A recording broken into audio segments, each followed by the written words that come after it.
সুন্দর করে লীলাটাকে ছবির মতন করে আস্বাদন করবেন। লীলা আস্বাদন করতে করতেই দেখবেন আপনার নয়ন সিক্ত হয়ে যাবে, মন দুলে যাবে। কীর্তন গানের মূল্য এই জায়গাতে যে লীলা শুনতে শুনতে হৃদয় পটে ছবি লক্ষ্য করা যাবে, আত্মনিবেদন ওই জায়গাতেই হবে, আলাদা করে কিছু করার দরকার নেই। দেখুন মা, মহাপ্রভু প্রেম দিয়ে চোখের জল দিয়ে পদ্মা নদীর সঙ্গে কথাবার্তা সেরে এইবার মহাপ্রভু বাড়ি চলে আসলেন। ও মায়েরা, চৈতন্যদেব বাড়ি চলে এসেছেন বটে, কিন্তু অন্যান্য দিনে মহাপ্রভু বাড়িতে আসেন সচিমায়ের কাছে গিয়ে নিমাই কিছু সবজি নিয়ে যায় এবং সচিমাকে বলে, মা আমাকে তুমি নূতন করে লাউয়ের পায়েস তৈরি করে দেবে মা, আমি না তোমার হাতে লাউয়ের পায়েস খেতে খুব ভালোবাসি, তুমি আমাকে একটুখানি লাউয়ের পায়েস খাওয়াবে। সচিমা নিত্যদিনই লাউয়ের পায়েস খাওয়ায়, কিন্তু আজকে নিমাই মায়েরা ওই পদ্মা নদীর জলে স্নান করে আসার পরে ওই চোখের জলটা রেখে দেওয়ার পরে বাজার থেকে একটা ছোট্ট লাউ কিনে নিয়ে আঁচলের মধ্যে লুকিয়ে লুকিয়ে সেই লাউটা কিন্তু মা, ভালো করে এই দিকটা তাকাবেন, সেদিন কিন্তু মা ওই নিমাই লাউটা কিনে নিয়ে গিয়ে সচিমায়ের কাছে ধরেনি। সেদিন লাউ কিনে নিয়ে বিষ্ণুপ্রিয়া দেবীর কাছে গিয়ে বলেছিল, বিষ্ণুপ্রিয়া আমার মা আমাকে লাউয়ের পায়েস তৈরি করে দেয়, আমি খুব খেতে ভালোবাসি, আজকে তুমি আমাকে লাউয়ের পায়েস বানিয়ে দেবে বিষ্ণুপ্রিয়া, তোমার হাতে আমি লাউয়ের পায়েস খাবো, আজকে আমার খুব ইচ্ছে হচ্ছে। যেদিনকে বিষ্ণুপ্রিয়ার হাতে লাউ তুলে দিয়ে নিমাই বলেছিল আমি লাউয়ের পায়েস খাবো, সেই দিনটাই ছিল বিষ্ণুপ্রিয়ার জীবনের শেষ রাত। বিষ্ণুপ্রিয়া বুঝতে পারে না, দুপুরবেলা লাউয়ের পায়েস খেতে দিয়েছেন, বিকেল গড়িয়েছে, সন্ধ্যা হলো। এই যে গত মাসটা ছিল মাঘ মাস, এই গত মাসের মাঘ মাসেই কিন্তু নিমাই বিষ্ণুপ্রিয়ার হাতের শেষ খাবার খেয়ে মধ্যরাত্রিতে বিষ্ণুপ্রিয়াকে ত্যাগ করে চিরকালের জন্য বেরিয়ে গিয়েছে। বিষ্ণুপ্রিয়া ভাবতে পারে না যে নিমাইয়ের মতো স্বামীকে হারাতে হবে, হারিয়েছিলেন। ওই যে বিষ্ণুপ্রিয়াকে ছেড়ে বেরিয়ে গেল, আর কিন্তু দ্বিতীয়বার কোনো দিন বিষ্ণুপ্রিয়ার সঙ্গে নিমাইয়ের মুখ দর্শন হলো না। একটা দিন বিষ্ণুপ্রিয়ার কপালে ছিল নিমাই দর্শন করা, কিন্তু সেদিন নিমাইয়ের পক্ষ থেকে অনুমতি ছিল না। নিমাই বলে দিয়েছিল, কেশ মুন্ডনের পরে নিমাই আর একটা বার এসেছিল মাকে দেখা দেবার জন্য, কারণ সচিমায়ের বুক চাবড়ে চাবড়ে কান্না যখন নিমাইয়ের কাছে খবর গেল, নিমাই একটা বারের জন্য সচিমাকে দেখা দিতে এসেছিলেন, কিন্তু সেখানে আপত্তি করে দিয়েছিল নিমাই যে মা আমার কাছে আসবে, বিষ্ণুপ্রিয়াকে বলে দেবে ও যেন আমার কাছে না আসে। বিষ্ণুপ্রিয়া এলো না, বেরিয়ে গেল মাকে দেখা দিয়ে। পুরীর মন্দিরে চলে গেল নিমাই, বয়স ছিল 24 বছর। ও মায়েরা, 24টা বছর পরে নিমাই চলে গেল পুরীর মন্দিরে। বাকি আরো 24টি বছর কাটার পরে নিমাইয়ের যখন বয়স হলো 48, তখন তিনি জগৎ ছেড়ে বিদায় নিলেন। তাহলে মা ইতিহাসটা পরিষ্কার হয়ে গেল। ৫৫ শতাব্দীতে নিমাই এসেছিলেন, ৫৫ শতাব্দীর মধ্যে নিমাই জগৎ ছাড়লেন। ঠিক ৫৫ শতাব্দী পার হওয়ার পরে ১৬ শতাব্দী যখন পড়ল, আমি একবারে হিসাবটাও বলে দিচ্ছি, কোনো বানানো কাহিনী নয়। ৫৫ শতাব্দী পেরিয়ে যাওয়ার পর ১৬ শতাব্দী যখন পড়েছে বাংলায়, সেই ১৬ শতাব্দীতে যেখানে নিমাই স্নান করে এসেছিলেন তার ওই পাটটা এখনো গেলে আপনারা পাবেন রাজশাহী জেলা, এখন বাংলাদেশের অন্তর্গত। সেই রাজশাহী জেলার মধ্যে একটা গ্রাম, যে গ্রামটির নাম হলো খেতুরি গ্রাম। সেই খেতুরি গ্রামে একটা রাজা বাস করতেন, যে রাজার নাম হলো কৃষ্ণানন্দ দত্ত, আর ওনার স্ত্রী ছিলেন নারায়ণী দেবী। রাজার মতো স্বামী পেয়েছে, কেজি কেজি সোনা রয়েছে, কেজি কেজি হিরে রয়েছে, হাজার হাজার বিঘে জমি রয়েছে, কিন্তু নারায়ণী দেবী সারা রাত ধরে কান্নাকাটি করতেন। কেন জানেন? শোনেন। কৃষ্ণানন্দ দত্তের মতো রাজাকে স্বামী রূপে পাওয়া সত্ত্বেও নারায়ণী দেবী কাঁদতেন ওই রাজবাড়িতে। তাও কেমন করে কাঁদতেন? ছোট্ট একটা গোপালকে নিয়ে বুকে জড়িয়ে ধরে কাঁদতেন। ওই মায়ের মনে একটা আক্ষেপ ছিল, মায়ের নাম হলো নারায়ণী দেবী। আক্ষেপটা শুধু একটা জায়গায়, রাজার মতো স্বামী পেয়েছে, হাজার হাজার বিঘে জমির মালিক হয়েছে, সোনা দানা গয়না কাঠি কিচ্ছু অভাব নেই। অভাব যদি থাকতে হয় একটাই ছিল, নারায়ণী দেবীর গর্ভে সন্তান হতে চাইছিল না।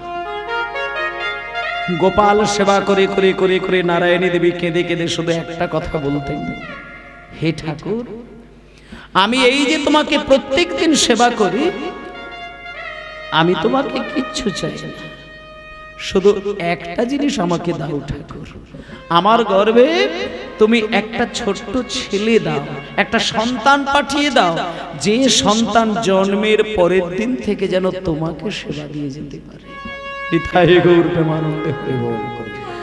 আমরা মা হতে শিখেছি, বাবা হতে শিখেছি, কিন্তু সত্যিকারের সন্তানের মা বাবা হতে শিখি না। আমরা ভগবানের কাছে কেঁদে কেঁদে বলতে শিখেছি আমাদেরকে ছেলে দাও, কিন্তু এটা বলতে পারি না যে ঠাকুর আমাদেরকে ছেলে দাও, তবে যে ছেলে পাঠাবে সে আমাদের দেখার জন্য নয়, ছেলেটা যেন তোমার সেবা করে করে দিন কাটাতে পারে। তবে এটা আমি সত্য বলতে পারি মা, যে ছেলে কৃষ্ণ ভক্ত হবে সেই মা বাবার জীবনে কোনো দুঃখ হতে পারে না, কোনো দিন হতে পারে না। একটা কৃষ্ণ ভক্ত সন্তান যখন ভাতের থালাটা কাছে পায়, সে কিন্তু নিজের সুখের জন্য ভাত খাওয়ার জন্য ভাবে না। কৃষ্ণ ভক্ত ছেলে খেতে বসলে সে মায়ের কাছে গিয়ে জিজ্ঞেস করে, মা তুমি খেয়েছো? বাবা তুমি খেয়েছো?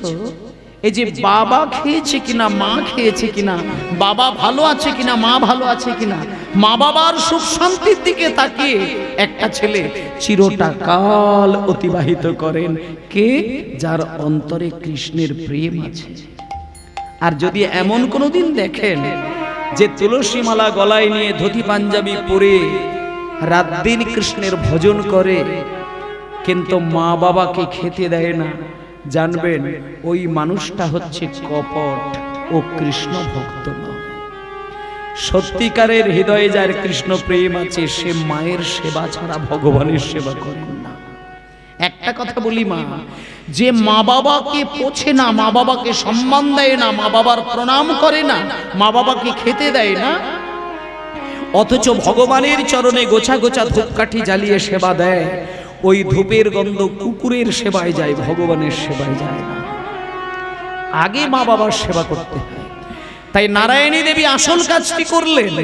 নারায়ণী দেবী গোপাল ঠাকুরকে কেঁদে কেঁদে রাত দিন শুধু বলেছে, ঠাকুর আমার এই পেটে একটা তুমি ছেলেকে পাঠাও, যে ছেলে বৃদ্ধ বয়সে আমার মুখে খাবার দিতে হবে না, ওই ছেলেটা যেন সারা জীবন তোমার চরণে সেবা দিয়ে দিয়ে দিন কাটাতে পারে। আমি আমার যেমন ভাবে এসেছি তেমন ভাবে তোমার কাছে যাব ঠাকুর, শুধু আমি শুনতে চাই আমার গর্ভে ধরা ছেলের মুখ থেকে মা ডাক।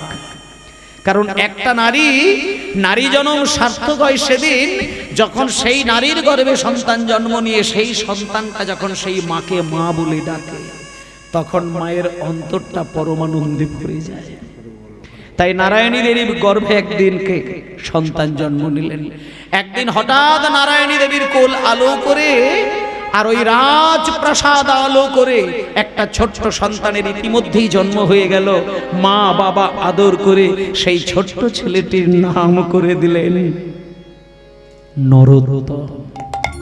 রাজশাহী জেলায় আছে খেতুরি গ্রাম, হরিবল জেলায় আছে খেতুরি গ্রাম, রাজশাহী জেলায় আছে খেতুরি গ্রাম, রাজশাহী জেলায় আছে খেতুরি গ্রাম, রাজশাহী জেলায় আছে খেতুরি গ্রাম। আর কি অপূর্ব সমাচার অতি মনোরম, সমাচার অতি মনোরম, কি অপূর্ব সমাচার অতি মনোরম। ওই নরোত্তম জন্ম নিল কৃষ্ণানন্দের ঘরে, জন্ম নিল কৃষ্ণানন্দের ঘরে, নরোত্তম জন্ম নিল কৃষ্ণানন্দের ঘরে, নরোত্তম জন্ম নিল কৃষ্ণানন্দের ঘরে। আর মহাভাগ্যবতী নারায়ণীর উদরে, মহাভাগ্যবতী নারায়ণীর বলি আনন্দ ধরে না, আনন্দ ধরে না, ওই রাজশাহী বাসীর মনে আনন্দ ধরে না, রাজশাহী বাসীর মনে আনন্দ ধরে না, ওই রাজশাহী বাসীর মনে রাজপুত্র হলো বলে হইব, রাজপুত্র হলো বলে, রাজশাহী বাসীর মনে ওই রাজপুত্র হলো বলে, রাজশাহী বাসীর মনে ওই রাজপুত্র হলে বলে আনন্দ ধরে না, আনন্দ ধরে না, আনন্দ ধরে না। বাহ, রাজামশাইয়ের ঘর আলো করে জন্ম নিয়েছে একটা ছোট্ট শিশু। মায়েরা, এত সুন্দর ছেলেটা হয়েছে, পাড়ার কোনো মানুষ মুখ ফিরিয়ে নিয়ে যেতে পারে না, চোখ ফিরিয়ে নিয়ে যেতে পারে না। যেই দেখতে চায় সেই ওই নরোত্তমকে দেখেই অবাক হয়ে যায়, কে এত সুন্দর ছেলে। কিন্তু মায়েরা, নরোত্তমকে দেখতে ভারী সুন্দর, নরোত্তমকে দেখতে হয়েছে খুব মিষ্টি, কিন্তু গায়ের রংটা কিন্তু ছিল কালো, কৃষ্ণ বর্ণের।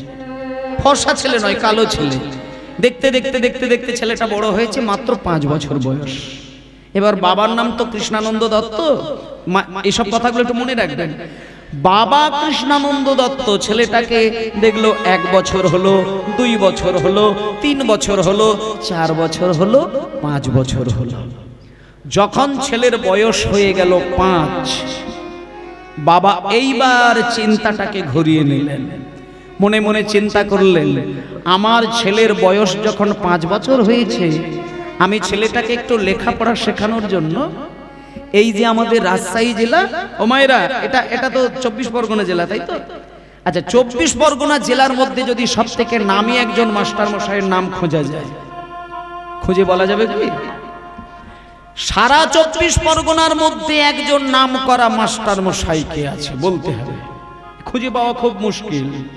কিন্তু রাজশাহী জেলার মধ্যে সব থেকে নাম করা মাস্টার মশাই, তিনি একেবারে পণ্ডিত, জ্ঞানের সাগর একজন ছিলেন। খুঁজে খুঁজে বার করলেন, তিনি হলেন কৃষ্ণ দাস পণ্ডিত। এবার ওই 5 বছরের ছেলেটাকে কোলে করে নিয়ে বেশ কিছুটা পথ গিয়ে ওই কৃষ্ণদাস পণ্ডিতের গৃহে ভর্তি করে দিলেন। রাজামশাই বলে আসলেন, পণ্ডিত মহাশয়, এ আমার ছেলে, আমি ওর বাবা নরোত্তম। ওই নরোত্তমকে তুমি পণ্ডিত তৈরি করে দেবে। আর শুনুন না পণ্ডিত মহাশয়, ছেলেকে পণ্ডিত তৈরি করে দেবেন, আর টাকা পয়সার অভাব আপনাকে চিন্তা করতে হবে না। আপনি শুধু আমাকে বলবেন, আপনাকে ভরিয়ে দেব। আমি শুধু বাবা হয়ে এটাই চাই যে ছেলেকে আপনি পণ্ডিত তৈরি করে দিন, শাস্ত্রে মহাপণ্ডিত তৈরি করে দিন, যা লাগবে আমাকে বলবেন। ব্যাস, এই কথা বলে দিয়ে বাবা বাড়ি চলে এলেন।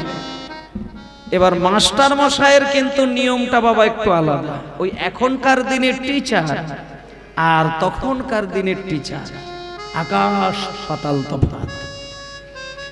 কৃষ্ণদাস পণ্ডিত নরোত্তমকে কাছে ডেকেছে, কাছে ডেকে বলছে, খোকা সামনে সামনে কাছে এসো। কি নাম তোমার? আমার নাম নরোত্তম দাস। নরোত্তম দাস, বেশ।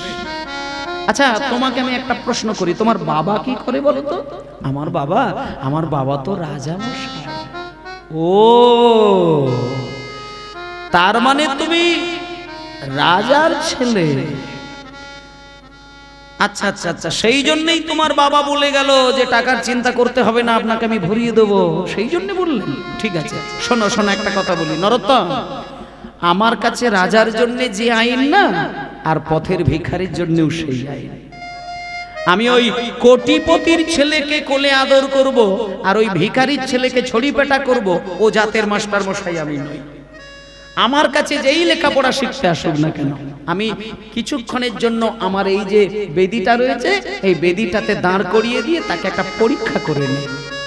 সেই পরীক্ষা যদি পাশ করে, তাহলে আমি তাকে রেখে লেখাপড়া শেখাই, আর যদি ফেল করে যায়, সঙ্গে সঙ্গে আমি ঘর থেকে বাইরে বার করে দিই। তা তুমি রাজার ছেলে বলে ও সব চিন্তা করবো না, পরীক্ষায় পাশ করলে থাকবে, নচেত বেরিয়ে যাবে। এবার দেখুন মা, আমাদের মতো তো নরোত্তম নয়,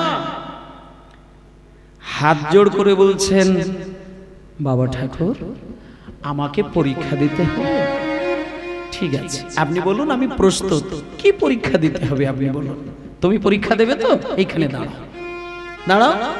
তোমার পরীক্ষাটা হলো একটাই, যেহেতু তোমার বয়সটা 5 বছর হয়েছে, তাহলে নিশ্চয়ই তোমার মা বাবা তোমাকে অ আ ক খ শিখিয়ে দিয়েছেন। আর অ আ ক খ যেহেতু তুমি শিখে গেছো, বেশি তোমায় কঠিন পরীক্ষা চাই না, শুধু ক খ গ ঘ ঙ এই 5টি বর্ণ দিয়ে একটা কবিতা রচনা করে শুনিয়ে দাও। এবার যদি পারো তাহলে তুমি থাকবে, না বেরিয়ে যাবে। এইবার মায়েরা, 5 বছরের ছেলেটিকে যখনই বলেছে ক খ গ ঘ দিয়ে কবিতা, নরোত্তম সঙ্গে সঙ্গে দাঁড়িয়ে হাত জোড় করে চোখ বন্ধ করে নিয়ে মা বাবাকে একটুখানি হৃদয় মাঝে স্মরণ করে নিলেন। তারপরে সামনে দাঁড়িয়েছিল গুরুদেব, গুরুদেবকে দুম করে প্রণাম করে নিয়ে শুরু করে দিলেন কি অদ্ভুত একটি কবিতা।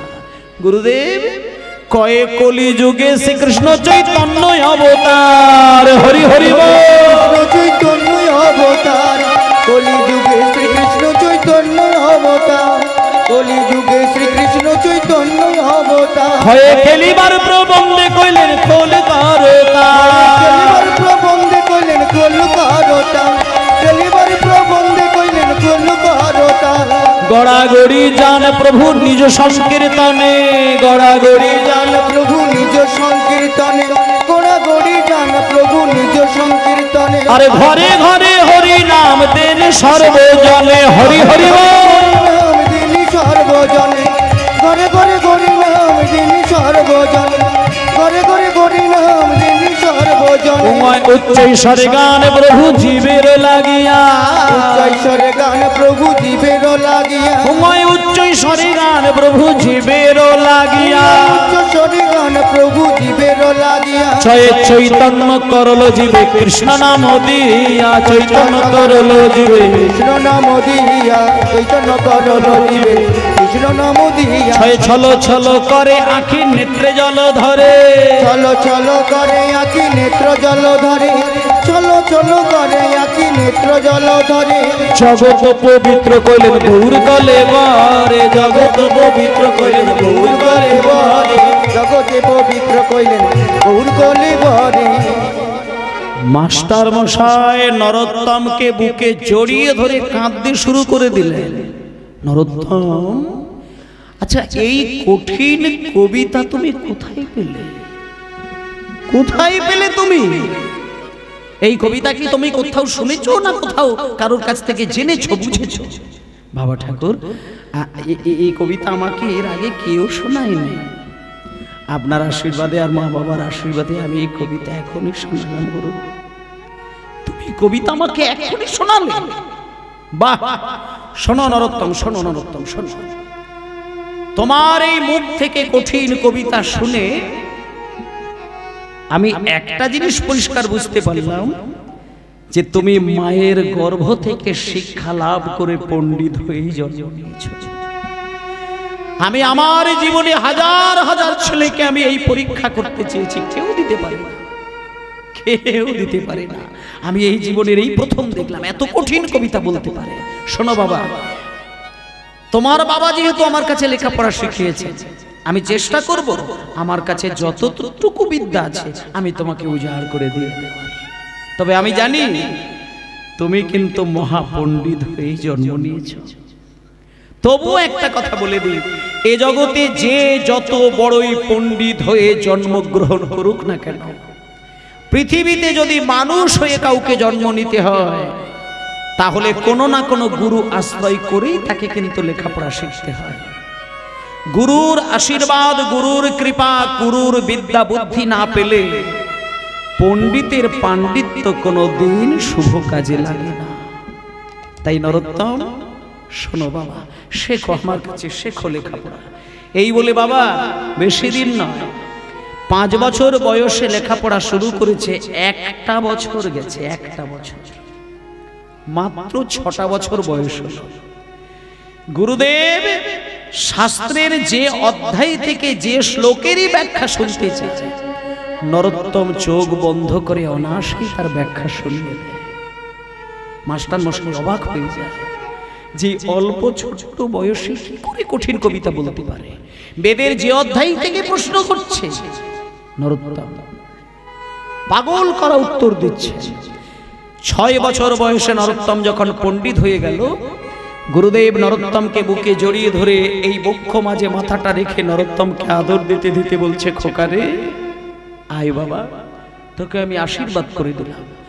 আমার অন্তরে, আমার ভেতরে, আমার মস্তিষ্কে যদি বিদ্যা বুদ্ধি থেকে থাকে আমি তোকে উজাড় করে দিয়ে দিলাম।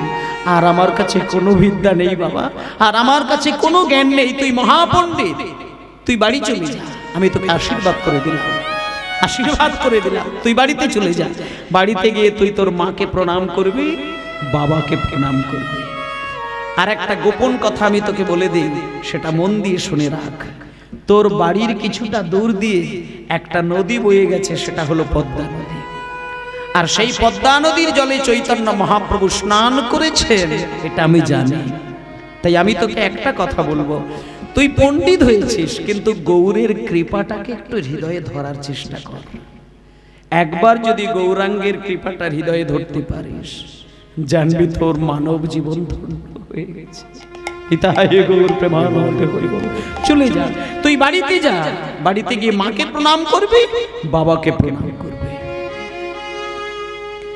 দুটি বাহু তুলে মুখে হরি বলে,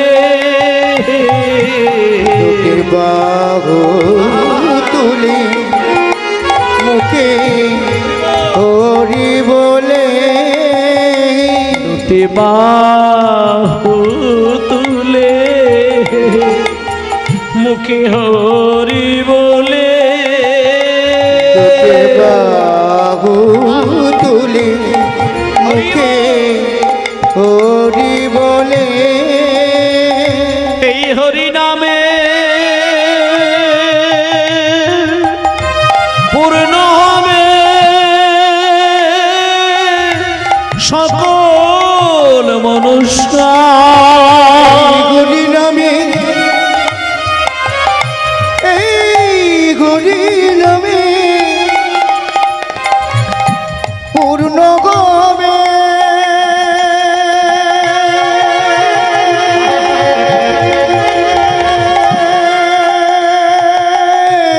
বলি হরি, বলি হরি, বলি হরি,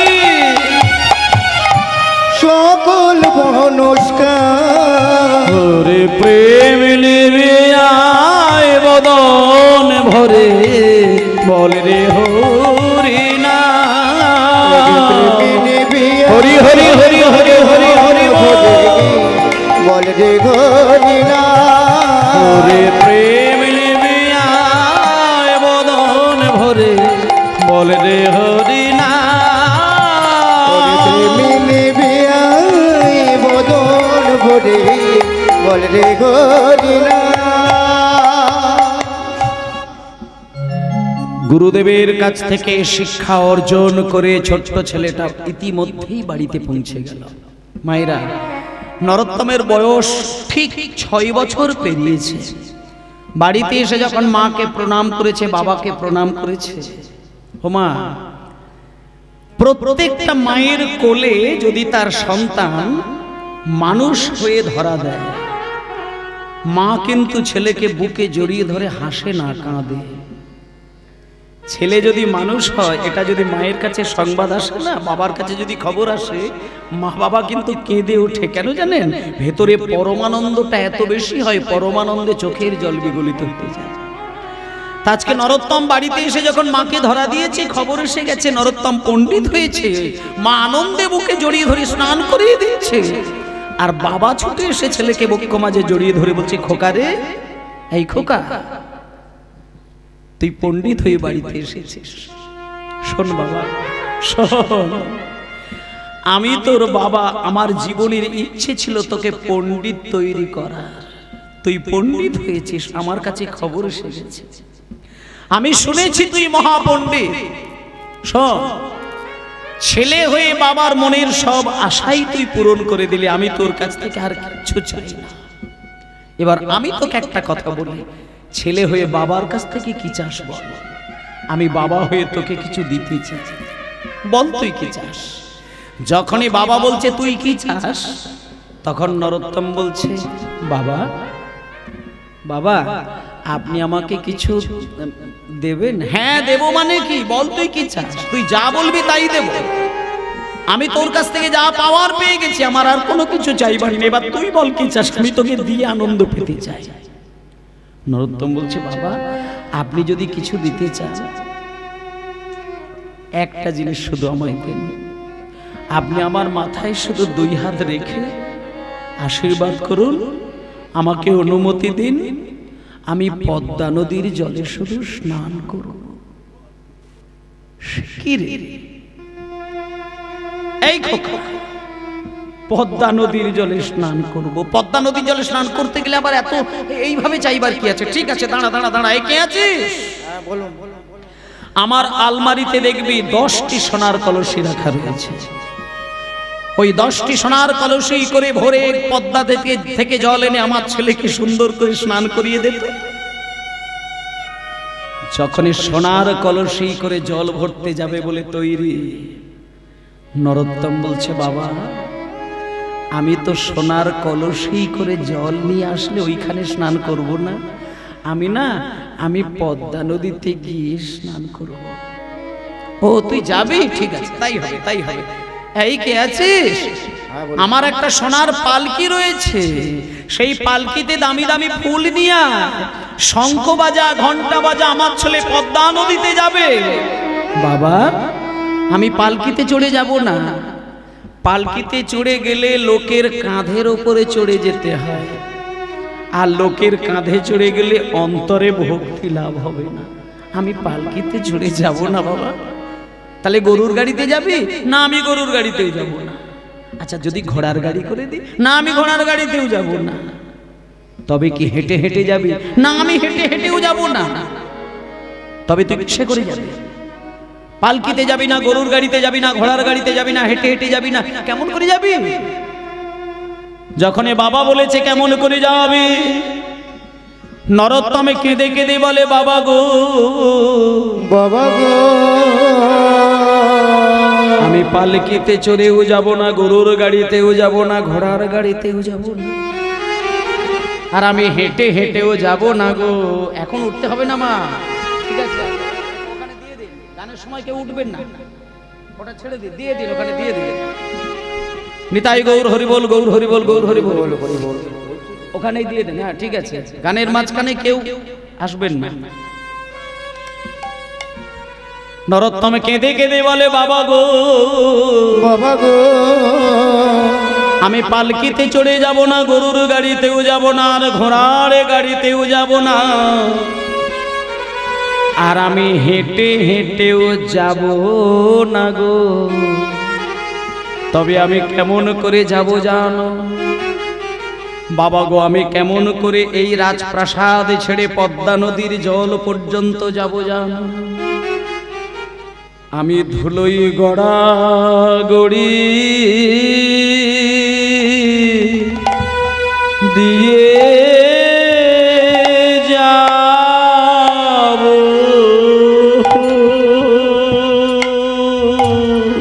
নিতাই গৌর হরিবল। ধুলোয় গোড়া গড়ি দিয়ে যাব, ভক্তের পদ ধুলায় অঙ্গে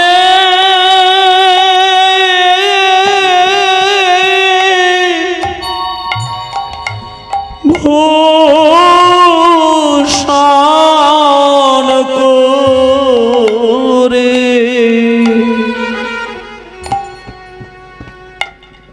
ধুলোয় গোড়া গৌর প্রেমানন্দে হরিবল দিয়ে যাব, ভক্তের পদ ধুলায়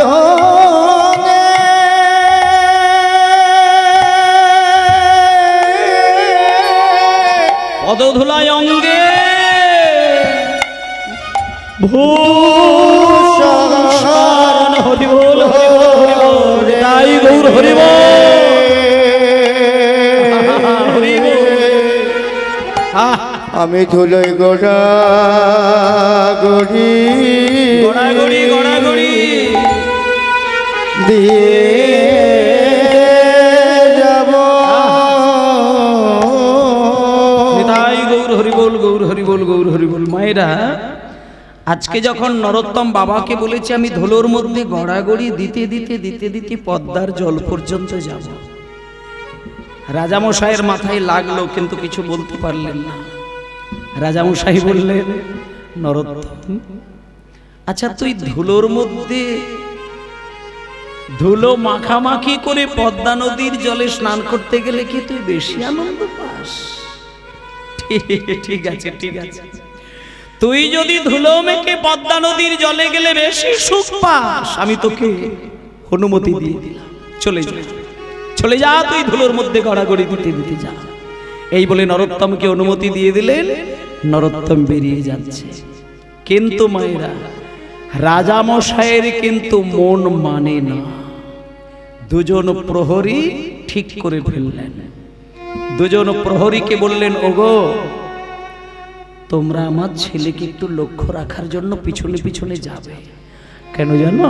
আমার ছেলে না জীবনে কোনোদিন পদ্মা নদী চোখে দেখে না, ও কোনোদিন পদ্মা নদীর জল ছয় না, ও কোনোদিন নদীতে নামে না। তোমরা পিছনে পিছনে যাবে, ও যখনই জলে নামতে যাবে তোমরা দুইজন ওর হাতটা একটু ধরবে। কেমন? দেখো ছেলের যেন কোনো ক্ষতি না হয়। এই বলে দুজন প্রহরীকে পিছনে পাঠিয়ে দিলেন। এবার নরোত্তম গড়াগড়ি দিতে দিতে দিতে দিতে যাচ্ছে। যেতে যেতে যেতে যেতে যেতে যেতে যেতে যেতে একেবারে নদীর জলের কাছে গিয়ে নরোত্তম উঠল। নদীর জলের কাছে গিয়ে নরোত্তম ভাবছে, আমাকে যে স্নানের কথা বলল, আমি যদি স্নান করতে হয় তাহলে তো নদীর জলে আগে পা দিতে হবে। আর আমার যেটা মনে হয় যে নদীর জলে যদি আমি প্রথম পা দিয়ে দিই তাহলে তো পদ্মা ওই পদ্মা মায়ের মাথার উপরই পা তুলে দিলাম। না না না না না না, আগে পা দেওয়া যাবে না। আমি বরং মাকে আগে ভালো করে প্রণাম করে নেব, আমি ভক্তি ভরে আমার মাকে প্রণাম করে নেব। এই বলে পদ্মা মাকে লম্বা হয়ে শুয়ে পড়ে যেই প্রণাম করতে গেছে, অমনি পদ্মা নদীর জলে ঢেউ গড়িয়ে গড়িয়ে এসে নরোত্তমের মাথাটা ছুঁয়ে গেল। আর যেই মাথা ছুঁয়ে গেল, মায়েরা আপনাদের মনে আছে কি, বহু বছর আগে মহাপ্রভু ওই নদীর এই পারে জলের মধ্যে চোখের জল মিশিয়ে দিয়ে বলেছিল, নরোত্তম নামে একটা বাচ্চা ছেলে যেদিন প্রথম তোমার জলে স্নান করতে আসবে, সেদিন তোমার জল ছোঁয়ার সঙ্গে সঙ্গে তোমার নদীর ঢেউ শত গুণ বৃদ্ধি পেয়ে যাবে। আজকে সেই দিন, আজকে সেই ক্ষণ, সেই শুভ মুহূর্ত, যখনই নরোত্তম প্রণাম করতে গেছে আর ওই পদ্মা নদীর জলটা ছুঁয়েছে, প্রণামের ছলে জলে পরশ করিল হরি বল, ছলে জলে পরশ করিল, প্রণামের ছলে জলে পরশ করিল। আরে তখনই পদ্মা নদীর তরঙ্গ বাড়িল, তখনই পদ্মা নদীর তরঙ্গ বাড়িল, তখনই পদ্মা নদীর তরঙ্গ বাড়িল, আর তরঙ্গ বাড়িল বাড়িল, নরোত্তমের ছোঁয়া পেয়ে তরঙ্গ বাড়িল, নরোত্তমের ছোঁয়া পেয়ে তরঙ্গ বাড়িল। ওই নরোত্তমের ছোঁয়া পেয়ে নিতাই গৌর হরি বলে, নরোত্তমের ছোঁয়া পেয়ে নিতাই গৌর হরি বলে, নরোত্তমের ছোঁয়া পেয়ে নিতাই গৌর হরি বলে, নরোত্তমের ছোঁয়া পেয়ে নিতাই গৌর হরি বলে, তরঙ্গ বাড়িল, তরঙ্গ বাড়িল, তরঙ্গ বাড়িল। এক ঝাপটা হঠাৎ পদ্মা নদীর মাঝখান থেকে 100 গুণ একটা ঢেউ এসে নরোত্তমকে ভাবার সময় দিল না। যে দুজন প্রহরী পাঠিয়েছিলেন রাজামশাই, তাদেরকেও ভাবার টাইম দিল না। এক ঝাপটায় নরোত্তম নিশ্চিন্ন হয়ে গেল। যে দুজন প্রহরী, তারা নরোত্তমকে আর দেখতে পেলেন না। নরোত্তম কোথায়? রাজামশাইকে কি জবাব দেব? রাজামশাইকে বাড়িতে গিয়ে কি জবাব দেব? নরোত্তম জলের তলায় তলিয়ে গেছে। আসলে সবাই ভেবেছে নরোত্তম জলের তলায় তলিয়ে গেছে, কিন্তু নরোত্তম জলের তলায় তলিয়ে যায়নি মা। পদ্মা মা, হুমায়রা আজকে না নরোত্তম তলিয়ে নয়, পদ্মা নদী এক জননীর রূপ ধারণ করে তাকে হাত বাড়িয়ে কোলে টেনে নিয়ে নদী গর্ভে গিয়ে কোলে বসে কথা বলছে। হাতের উপরে নরোত্তমের মাথাটা রেখে নরোত্তমের মুখের দিকে তাকিয়ে তাকিয়ে পদ্মা নদী কাঁদছে। নরোত্তম বলছেন, কে আপনি? কে আপনি? আমাকে কোলে বসিয়েছেন, কে আপনি? নরোত্তম, তুমি আমায় চিনবে না, আমাকে তুমি চিনবে না। আমি কে জানো? আমি হলাম এই পদ্মা নদী। উমা, পদ্মা নদী আবার কথা বলে?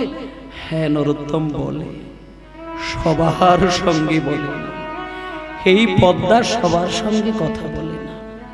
তোমার মতন যদি অনুরাগী কৃষ্ণ ভক্ত কোনোদিন পদ্মার কোলে আসে, এই পদ্মা তখন পাগল হয়ে তার সঙ্গে কথা বলে। সঙ্গে সঙ্গে নরোত্তম বলছেন, পদ্মা তুমি যখন আমাকে দেখাই দিলে, আমি গুরুদেবের মুখে শুনেছি তোমার জলে নাকি চৈতন্য মহাপ্রভু স্নান করেছে।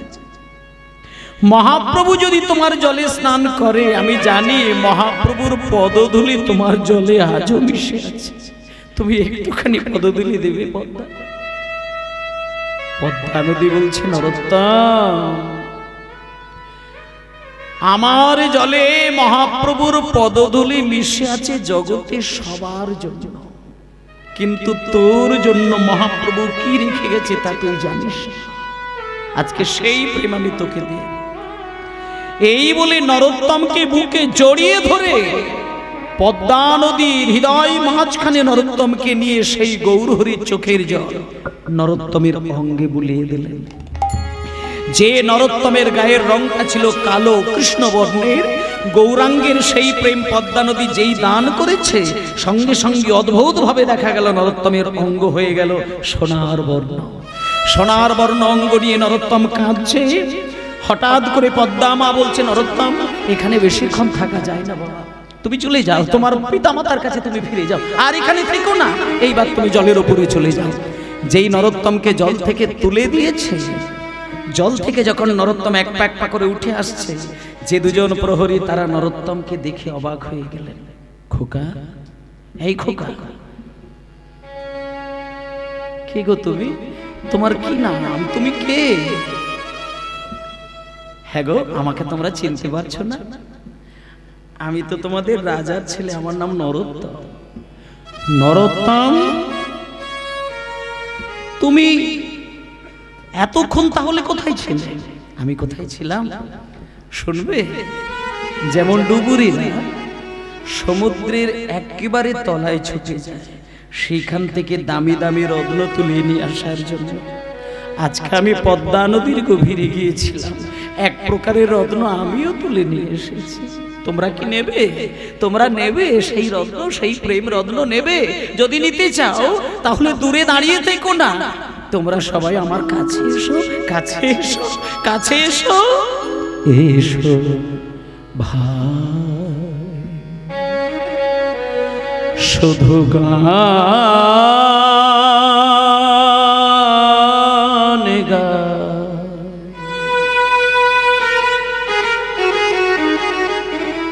কৃষ্ণ নাম হরি নাম, এসো ভাই, তাই গৌর হরি বল, হরি বল, গান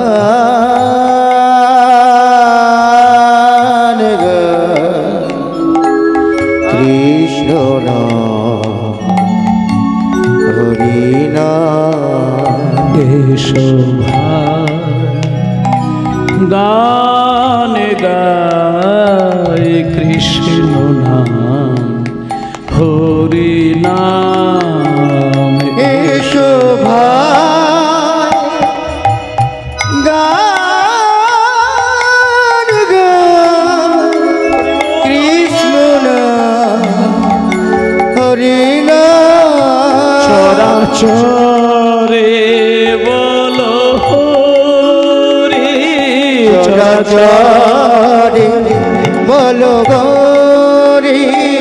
চরাচরে বলো হরি চরাচরে বলো হরি বলো না মধুর নাম কৃষ্ণ নাম হরি নাম হরি হরি বলো হরি বলো না মধুর নাম কৃষ্ণ নাম হরি নাম চরাচরে বলো হরি বলো নাম মধুর নাম কৃষ্ণ নাম হরি নাম চরাচরে বলো হরি বলো না মধুর নাম কৃষ্ণ নাম বলো ভাই গান গাই কৃষ্ণ নাম হরি নাম এসো ভাই গান নাম গাই কৃষ্ণ নাম হরি নাম এসো ভাই নাম গাই কৃষ্ণ নাম হরি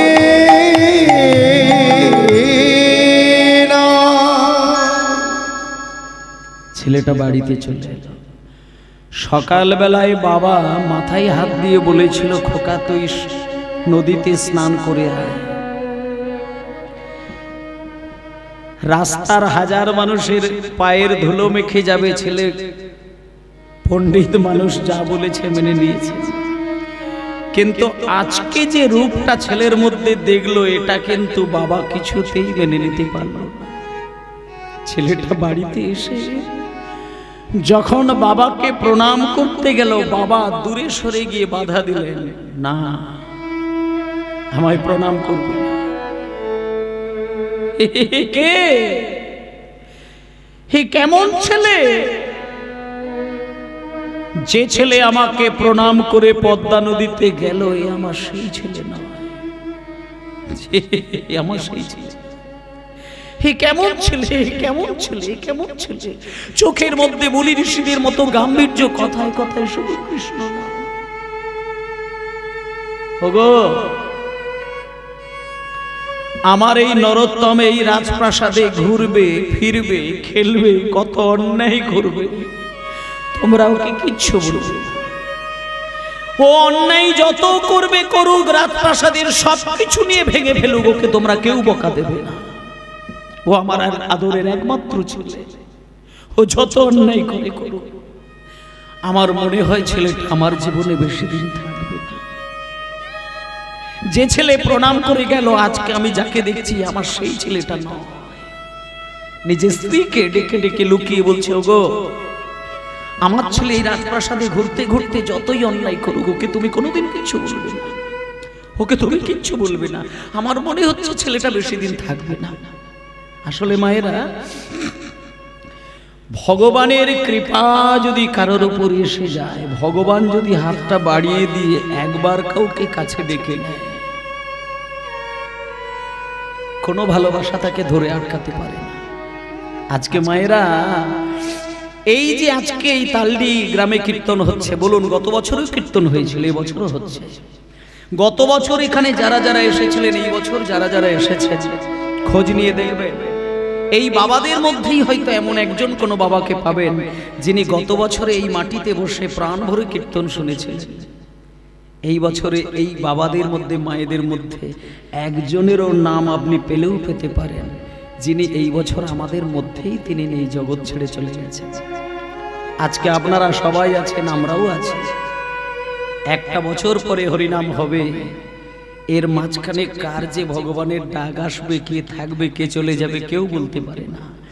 ভগবান যদি কাউকে একটুখানি নিজের দাসী করার জন্য টেনে নেয়, তার এই মায়ার সমুদ্রে সংসারে তার বাড়ি, তার গাড়ি, তার স্ত্রী, তার পুত্র সবাই থাকবে, নীরবে সে চলে যাবে। আজকে মায়েরা, নরোত্তমকে পদ্মা নদীর জলে স্নান করার সময় চৈতন্যদেবের প্রেমটা পদ্মা মায়ের রূপ ধরে দিয়েছে। সে কি ওই রাজপ্রাসাদের রাজা হবার জন্য? যাকে নরু নরু বলে মহাপ্রভু ডাকে, সে কি সংসারী হতে পারে? হতে পারে না। রাজামশাই বুঝতে পেরেছিলেন যে আমার ছেলেটা মনে হয় রাজপ্রাসাদে বেশি দিন থাকবে না। রাজা ঠিক বুঝেছিলেন, কিন্তু বেশি দিন নয়, একটা রাত্রিও থাকলো না। যেদিন কি স্নান করে বাড়িতে আসলেন, বিকেলটা কাটলো, সন্ধ্যা কাটলো। মা বাবা আদর দিয়ে ছেলেটাকে বুকের উপরে জড়িয়ে ধরে ঘুমিয়েছিলেন, যাতে করে ছেলেকে না হারায়। মা যখন আদরের ছেলেকে ঘুম পাড়াতে যায়, দুটো হাত দিয়ে আষ্টে পিষ্টে জড়িয়ে ধরে আদর দিতে দিতে, ভালোবাসা দিতে দিতে, চুম্বন দিতে দিতে, কত স্বপ্ন চিন্তা করতে করতে মায়ের ঘুম এসে যায়। আজকে নরোত্তমের বাবা, নরোত্তমের মার আদরের একটাই রত্ন। হঠাৎ মধ্যরাত্রিতে নরোত্তম স্বপ্ন দেখলেন চোখের সামনে কে যেন দাঁড়িয়ে আছে। তার কোগড়ানো কোগড়ানো কি সুন্দর চুল, গলায় রয়েছে তুলসী কাঠের মালা, কপালে রয়েছে তিলক, লাল পেড়ে পাটের ধুতি, দাদর সঙ্গে তিলক সেবা করা, হাত দুটো উপরের দিকে তোলা। নরোত্তম স্বপ্নের ঘরে বলে উঠলেন, কে আপনি? আমার সামনে দাঁড়িয়ে রয়েছেন, কে আপনি? নরোত্তম, তুমি আমাকে চিনতে পারবে না, তুমি আমায় চিনবে না। আমি কে জানো? বলি শোনো, তুমি কিছুক্ষণ আগে পদ্মা নদীর জলে গিয়ে স্নান করার সময় পদ্মা মা তোমাকে গৌরাঙ্গের প্রেম দিয়েছে।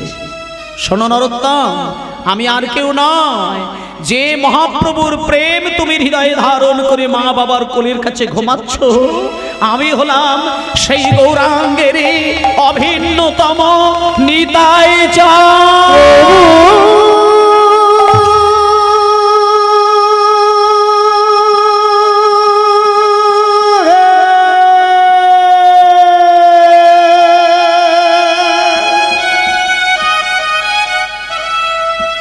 নরোত্তম, আমি শ্রী নিত্যানন্দ এসেছি। তুমি মা বাবার কোলের মাঝখানে আর ঘুমিয়ে থেকো না। তুমি যদি আরো ব্রজের প্রেম পেতে চাও, আরো যদি রাধা কৃষ্ণের প্রেম পেতে চাও, তুমি এক্ষুনি এই রাজপ্রাসাদ ত্যাগ করে তুমি আমার সঙ্গে চলে এসো প্রেমের রাজ্য বৃন্দাবন ধামে। হঠাৎ নরোত্তমের ঘুম ভেঙে গেল। হঠাৎ এই নরোত্তমের ঘুম ভেঙে গেছে। ঘুম ভেঙে গিয়ে দেখলো মধ্যরাত, গভীর রাত, একেবারে রাত্রির 12টা তখন বাজে।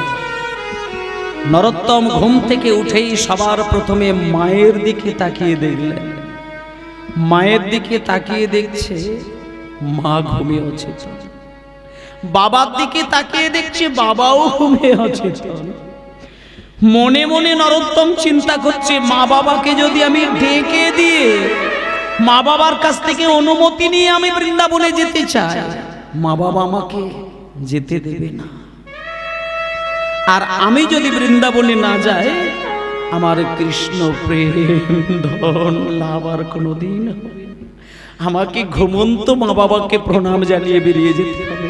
মায়েরা দেখবেন, বাড়ির কন্যাগুলো দেখবেন মাকে ভালোবাসে খুব, কিন্তু বাড়ির প্রত্যেকটি মেয়ে মাকে যতটা ভালোবাসে তার থেকে বেশি বাবাকে অনেক বেশি ভালোবাসে। আর বাড়ির ছেলে তারা বাবাকে যতটা ভালোবাসে তার থেকে মাকে বেশি ভালোবাসে। আজকে নরোত্তম হঠাৎ করে ঘুমিয়ে থাকতে থাকতে দেখলো বাবা ঘুমাচ্ছে। স্বপ্নের ঘরে ঘুম ভেঙে গেল। উঠেই বাবাকে প্রণাম করল। চিরকালের জন্য বেরিয়ে যাচ্ছেন বৃন্দাবনে। বাবাকে প্রণাম করে বাবার চরণধুলো মাথায় নিয়ে বেরিয়ে যাবে। তারপরে মা ঘুমাচ্ছে, ঘুমন্ত মায়ের চরণে যেই স্পর্শ করলো নরোত্তম, আমি চলে যাই,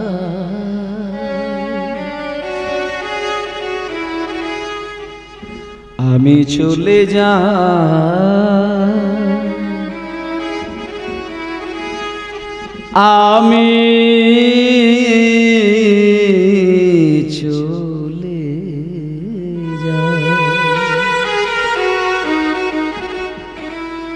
আমি চলে যাই, আমি চলে যাই ও মা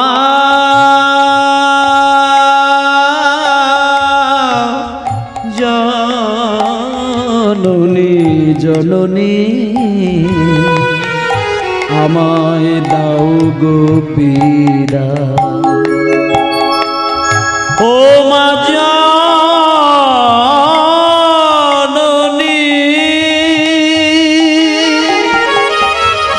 জন্মভূমি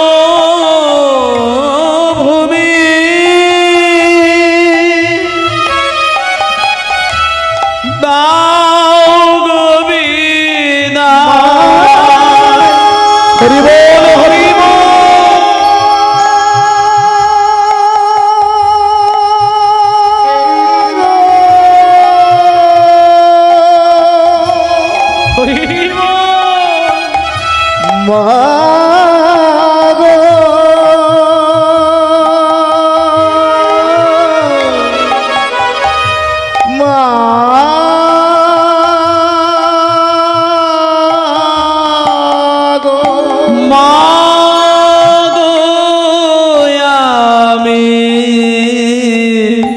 চলে যাই,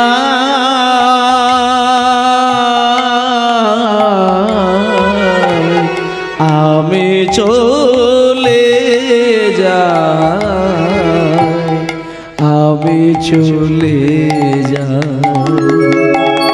ও মা জননী,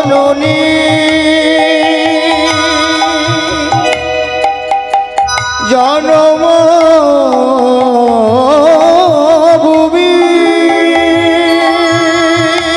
হরি বল হরি বল। আমি চলে যাই, আমি চলে যাই, আমি চলে যাই। ঘুমন্ত পিতামাতাকে প্রণাম করে জন্মভূমির ধুলো বুলিয়ে নিয়ে গেলেন, সারা জীবনের জন্য ঘর ছেড়ে বেরিয়ে গেলেন। ছোট্ট ছেলেটাকে মা বাবা চিরকালের জন্য হারাবে এটা ভাবতেও পারে না, ঘর থেকে বেরিয়ে গেল। মধ্যরাত ছুটছে, কোথায় বৃন্দাবন, কোথায় বৃন্দাবন। ছুটতে ছুটতে ছুটতে ছুটতে পৌঁছে গেল বিহার। বাংলা থেকে ছুটতে ছুটতে বিহার পর্যন্ত চলে গিয়ে বিহারের একটা গভীর জঙ্গল, সেই জঙ্গলে অজ্ঞান হয়ে আছাড় খেয়ে পড়ে গেল। ভাগ্যক্রমে সেই পথ দিয়ে এক ব্রাহ্মণ যাচ্ছিলেন। যেতে যেতে যেতে যেতে হঠাৎ নরোত্তমকে দেখতে পেয়েছে। তাড়াহুড়ো করে সেই ঠাকুরমশাই নরোত্তমের কাছে বসে গিয়ে দেহটাকে কোলের ওপরে তুলে নিয়ে হাতের ওপরে মাথাটা রেখে জলের ছিটে দিয়ে জ্ঞান ফিরিয়ে দিচ্ছে। খোকা, এই নরোত্তম, এই নরোত্তম, নরোত্তম, এই নরোত্তম, ওঠো বাবা। এ কি, কে আপনি? কে আপনি? আমাকে নরোত্তম নরোত্তম করে ডাকছেন, কে আপনি? কে? নরোত্তম, তুমি আমাকে চিনবে না। আমি কে জানো? আমি হলাম এই গ্রামের একজন ব্রাহ্মণ। গ্রামের ব্রাহ্মণ? আচ্ছা ঠাকুরমশাই, আপনি এই গ্রামের ব্রাহ্মণ, কিন্তু আমি তো এই গ্রামের ছেলে নই। আপনি আমার নাম জানলেন কি করে? আমি যে নরোত্তম এটা আপনি জানলেন কেমন করে? ও আচ্ছা আচ্ছা আচ্ছা, আমি নাম জানলাম কি করে? শোনো শোনো শোনো, আমি আসলে শুধু ব্রাহ্মণ নয়, আমি একজন নামকরা বড় জ্যোতিষী। আমি লোকের মুখ দেখলে সব বলে দিতে পারি। আপনি জ্যোতিষী? আপনি আমার সম্পর্কে কি কি জানেন একটু বলবেন? যেহেতু জ্যোতিষী, আপনি তো আমার সম্পর্কে সব জানেন, তাহলে বলুন না যে আমার সম্পর্কে আর কি কি জানেন? তোমার সম্পর্কে সব জানি, সব জানি, সব জানি। শুনবে? আমি বলবো, শুনে নাও।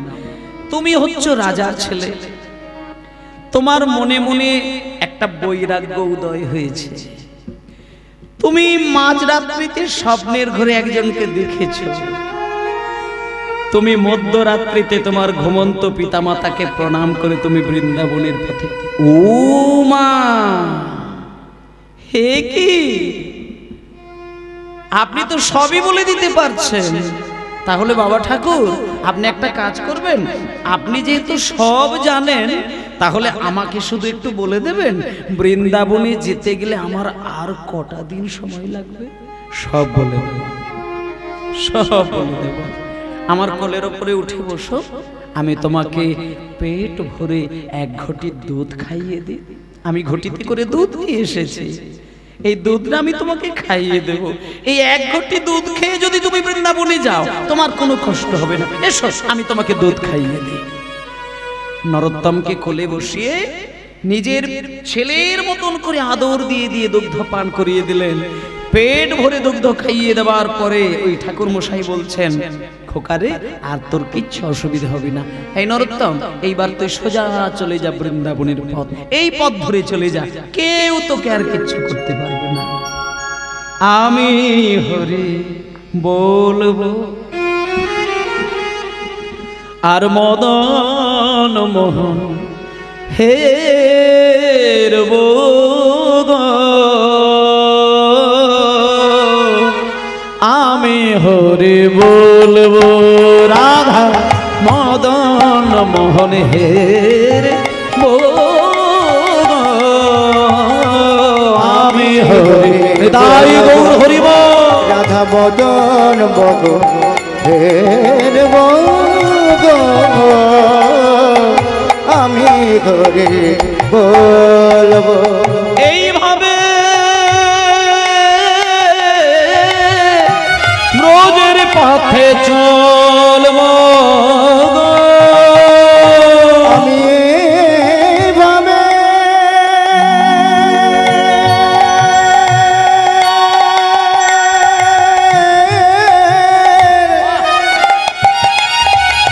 ব্রজের পথে চলবো গো, আর আমি হরি বলবো রাধা মদন মোহন হের আমি হরি বলবো রাধা মদন বগো হেরব গো, আমি করি বল। আর বৃন্দাবনের রাখাল মেলা সঙ্গীতে বিনোদ খেলা, বৃন্দাবনের রাখাল মেলা সঙ্গেতে বিনোদ খেলা, কবে তাদের চরণ ধুলা, কবে তাদের চরণ ধুলা, আর কবে তাদের চরণ ধুলা মাখবো গো, কবে তবে তাদের চরণ ধুলা মাখবো গো, আমি হরি বলবো রাধা মদন মোহন হেরব গো, আমি হরি বলবো রাধা মদন মোহন হেরব গো, আমি করি বলবো আমি হরি বলবো, আমি হরি বলবো, আমি হরি বলবো, আমি হরি বলবো, আমি করি বলবো। বাবা নরোত্তম মা বাবাকে ত্যাগ করে বিহার চলে গেছিল। এবার বিহারের জঙ্গলে এক ব্রাহ্মণ তার জ্ঞান ফিরিয়ে দিয়ে দুধ খাইয়ে দিয়ে আবার দ্বিতীয়বার হাঁটা শুরু করলো। মাঝখানে অনেকগুলো মাস কাটার পরে উত্তর প্রদেশে চলে গেল। এবার উত্তর প্রদেশে গিয়ে একটা গাছের তলা দেখতে পেয়ে, ছায়া দেখতে পেয়ে, ভালো পরিবেশ দেখতে পেয়ে নরোত্তম একটু বিশ্রাম নেবার জন্য গাছের তলাতে একটু শুয়েছে। আর যেই গাছের তলায় শুতে গেল অঘরে ঘুমিয়ে পড়ল। আর কিছুক্ষণের মধ্যে নরোত্তম একটা স্বপ্ন দেখলেন। দুজন পরম বৈষ্ণব নরোত্তমকে দেখা দিলেন। তারা ঠকঠকে বৃদ্ধ একখণ্ড সাদা কাপড় তাদের হাঁটুর উপরে তোলা রয়েছে। নরোত্তম প্রশ্ন করল, কে আপনারা? আমার চোখের সামনে দাঁড়িয়ে রয়েছেন, আপনাদের কি নাম? নরোত্তম, তুমি আমাদেরকে চিনতে পারবে না। আমরা কে জানো? এই যে আমাকে দেখছো, আমি হলাম বড় ভাই, আমার নাম রূপ গোস্বামী পাদ। আর এই যে তুমি পাশে দেখতে পাচ্ছ, এ হলো আমার মেজু ভাই, এর নাম সনাতন গোস্বামী। আমরা না নরোত্তম, দুই ভাই পৃথিবীতে নেই, আমরা নিত্যলীলায় চলে এসেছি। বৃন্দাবনে গেলে তুমি আমাদের দুই ভাইয়ের সমাধি দেখতে পাবে। আমরা স্বপ্নে তোমাকে দেখা দিতে এসেছি। কেন জানো? একটা সংবাদ দেওয়ার জন্য, একটা খবর তোমাকে জানানোর জন্য। কিছুদিন আগে তুমি বিহারের একটি জঙ্গলে অজ্ঞান হয়ে পড়ে গিয়েছিল, তোমার মনে পড়ছে নরোত্তম? সেই ব্রাহ্মণ তোমাকে জলের ছিটে দিয়ে জ্ঞান ফিরিয়ে দিয়ে কোলে বসিয়ে পেট ভরে দুগ্ধ খাইয়ে দিয়েছিল।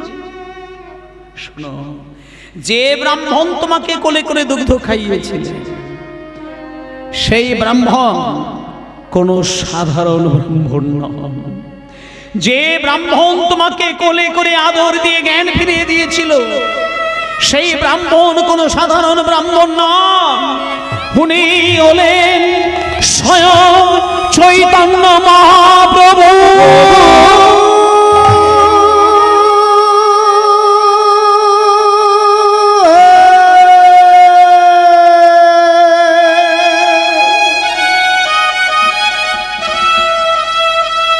মায়েরা,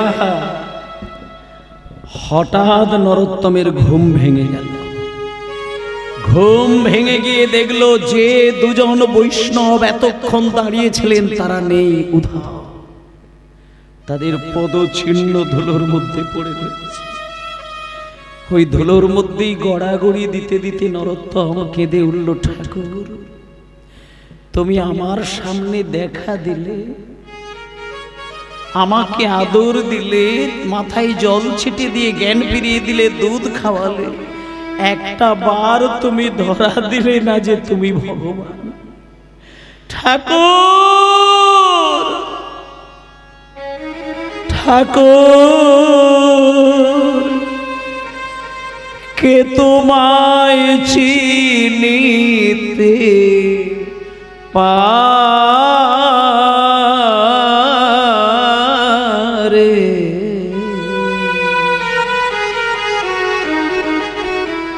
তুমি না চিনালে পরে,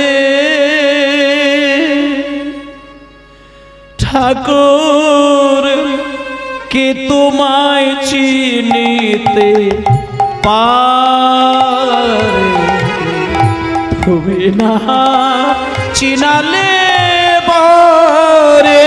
হরি হরি বল। কে তোমায় চিনিতে পারে, তুমি না চেলালে পরে, ঠাকুরকে তোমায় চিনিতে পারে, তুমি না চেনালে পরে।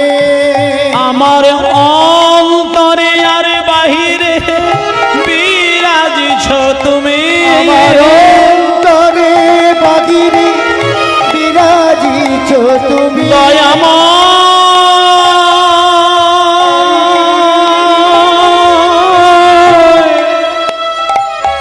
দয়াময়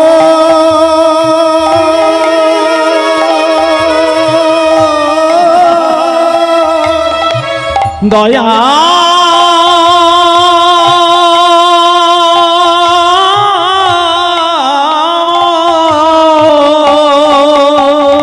আমার অন্তরে বাহিরে বিরাজিছ তুমি, আমি দেখিও না দেখি তোমায়, তোমারে তুমি না হরি হরি হরি ঠাকুরকে তোমায় চিনিতে পারে, তুমি না চেনালে পরে, ঠাকুরকে তোমায় নাই চিনিতে পারি, তুমি না চেনালে করে। নিতাই গৌর হরিবোল, গৌর হরিবোল, গৌর হরিবোল। ভগবানের কৃপা ছাড়া কোনোদিন ভগবানকে চেনা যাবে না। মায়েরা, আপনারা প্রত্যেক দিন ভগবানকে ডাকেন, কিন্তু যদি কোনোদিন সত্যিকারের ডাকটা দিয়ে ফেলেন, যে ডাকে ভগবানের চোখে জল এসে যায়, হাজারবার কাঁদতে গিয়ে একটা দিন হয়তো সত্যিকারেরই কান্না কেঁদে ফেললেন, যে কান্নায় ভগবানও কেঁদে ফেলেন, সেই দিন যদি কোনোদিন হয়, তাহলে জানবেন আপনার ওই চোখের জলের মূল্য দেবার জন্য ভগবান হাত বাড়িয়ে সেবা পাবেন। তবে আপনি তাকে চিনতে পারবেন না। ভগবান যদি কোনো ভক্তের কান্না সহ্য করতে না পারে, তার কাছে আসে, পাগল বেশে আসতে পারে, পাগলির বেশে আসতে পারে, কোনো ভিখারির বেশ ধারণ করে আসতে পারে, বা কোনো সাধু গুরু বৈষ্ণবের বেশ ধারণ করে আসতে পারে। আমরা ধরতে পারি না, চিনতে পারি না, কারণ ভগবান নিজে থেকে যদি স্বরূপটা কাউকে না দর্শন করায়, কেউ ধরতে পারবে না। নিতাই গৌর হরিবোল, হরিবোল। ভগবানের লীলা পরম ব্রহ্মা পর্যন্ত চিনতে পারে না। সৃষ্টিকর্তা ব্রহ্মা, তিনিও কিন্তু কৃষ্ণের লীলা বুঝে উঠতে পেরেছিল না। তাই বৃন্দাবনে কৃষ্ণের চারিদিকে ঘোরা 9 লক্ষ ধেনু, 24 জন সখা হরণ করে পর্বতের গুহার মধ্যে অজ্ঞান করে আটকে অচেতন করে রেখে দিয়েছিলেন। যতবার বৃন্দাবনে যায় ততবার নূতন করে কৃষ্ণ 9 লক্ষ গুরু 24 জন সখার রূপ ধরে, চিনতে পারে না, বারবার হরণ করে নেয়। কেন চিনতে পারে না? ভগবান নিজে যদি না ধরা দেয়, কোনোদিন বুঝতে পারে না। অবশেষে ব্রহ্মাকে পর্যন্ত তার অভিশাপ পেতে হয়েছিল কৃষ্ণের কাছ থেকে। তা আজকে স্বয়ং মহাপ্রভু সেই চৈতন্যদেব আজকে নরোত্তমের কাছে ব্রাহ্মণের বেশে এত কথা বলল, একটা বড় নরোত্তমকে ধরা দিল না। আমি সেই চৈতন্য মহাপ্রভু। হরিবোল, হরিবোল। যখন মহাপ্রভুর কথা শুনতে পেল, নরোত্তম পাগল হয়ে কাঁদছে। কাঁদতে কাঁদতে ইতিমধ্যে পৌঁছে গেল বৃন্দাবন। বৃন্দাবনে গিয়ে একজন বৈষ্ণবের চরণে নরোত্তম গিয়ে আছাড় খেয়ে পড়লেন। জীব গোস্বামী পাদ কি জয়, জীব গোস্বামী পাদ কি জয়, জীব গোস্বামী পাদ কি জয়। খোকা, এই খোকা, দেখি সামনে এসো তো বাবা। কি মিষ্টি কণ্ঠ তোমার, কি সুন্দর দেখতে, ছোট্ট অল্প বয়স। কি নাম বাবা তোমার? আমার নাম নরোত্তম। কি নাম? নরোত্তম। বাবার নাম? বাবার নাম হচ্ছে কৃষ্ণানন্দ দত্ত। বাড়ি কোথায়? আমার বাড়ি হচ্ছে বাংলায়। আমি বাংলা থেকে বৃন্দাবনে এসেছি, আর আমার বাবা হচ্ছেন একজন রাজা মশাই। আমি না একটু বৃন্দাবনে চলে এসেছি আপনার কাছে, আপনি আমাকে দীক্ষা দেবেন? আপনার কাছ থেকে আমি দীক্ষা মন্ত্র নিয়ে আমি রাধা গোবিন্দের সেবা করব। শোনো নরোত্তম, তুমি রাজার ছেলে এসেছো বৃন্দাবনে, মানে তো খুব আনন্দের বিষয়। ঠিক আছে, আমি তোমাকে দীক্ষা দেব। রাজার ছেলে মানে আমি শুনেছিলাম রূপ গোস্বামী, সনাতন গোস্বামী সারা বাংলার প্রধানমন্ত্রী আর অর্থমন্ত্রী ছিল। তারা মন্ত্রিত্ব ছেড়ে দিয়ে বৃন্দাবনের বাবাজি হয়েছিল। আর এই আমি প্রথম দেখলাম যে বাংলার একটা রাজা তার ছেলে রাজ সর্বস্ব ছেড়ে দিয়ে বৃন্দাবনে এসেছে। ঠিক আছে, আমি তোমায় দীক্ষা দেব। তোমার বাবাকে একটু নিয়ে এসো, তোমার মাকে একটু নিয়ে এসো, আমি তাদের সঙ্গে একটু আলাপ পরিচয় করি। নিয়ে এসো। বাবা ঠাকুর, আমার মা বাবাকে তো আমি নিয়ে আসিনি। আমি তো মা বাবা ঘুমাচ্ছিল, আর আমি তো মা বাবাকে প্রণাম করে ওই মা বাবার ওই ঘুমন্ত অবস্থা থেকেই আমি না জানিয়ে চলে এসেছি। আমি তো মা বাবাকে নিয়ে আসিনি। বাবা ঠাকুর, তুমি মা বাবাকে নিয়ে আসোনি? তার মানে তুমি একা এসেছো? একে এইটুকু বাচ্চা ছেলে বাংলা থেকে বৃন্দাবনে এ তো কয়েক মাস কেটে যাবে, বছর কেটে যাবে। তুমি কেমন করে আসলে বলো দেখি? সামনে এসো, সামনে এসো। তুমি যে বৃন্দাবনে আসলে তোমার পথের মধ্যে কোনো দুর্ঘটনা ঘটেনি? হ্যাঁ বাবা ঠাকুর, পথে দুর্ঘটনা ঘটেছে। আমি বিহারের জঙ্গলে এসে অজ্ঞান হয়ে গেছিলাম। এক ব্রাহ্মণ আমার মাথায় জল দিয়ে জ্ঞান ফিরিয়ে দিয়ে দুধ খাইয়ে দিয়েছিল। তারপরে উত্তর প্রদেশে এসে আমি দুইজন বৈষ্ণবকে দেখলাম, একজন হচ্ছেন রূপ গোস্বামী, একজন হচ্ছেন রূপ গোস্বামী আর একজন সনাতন গোস্বামী।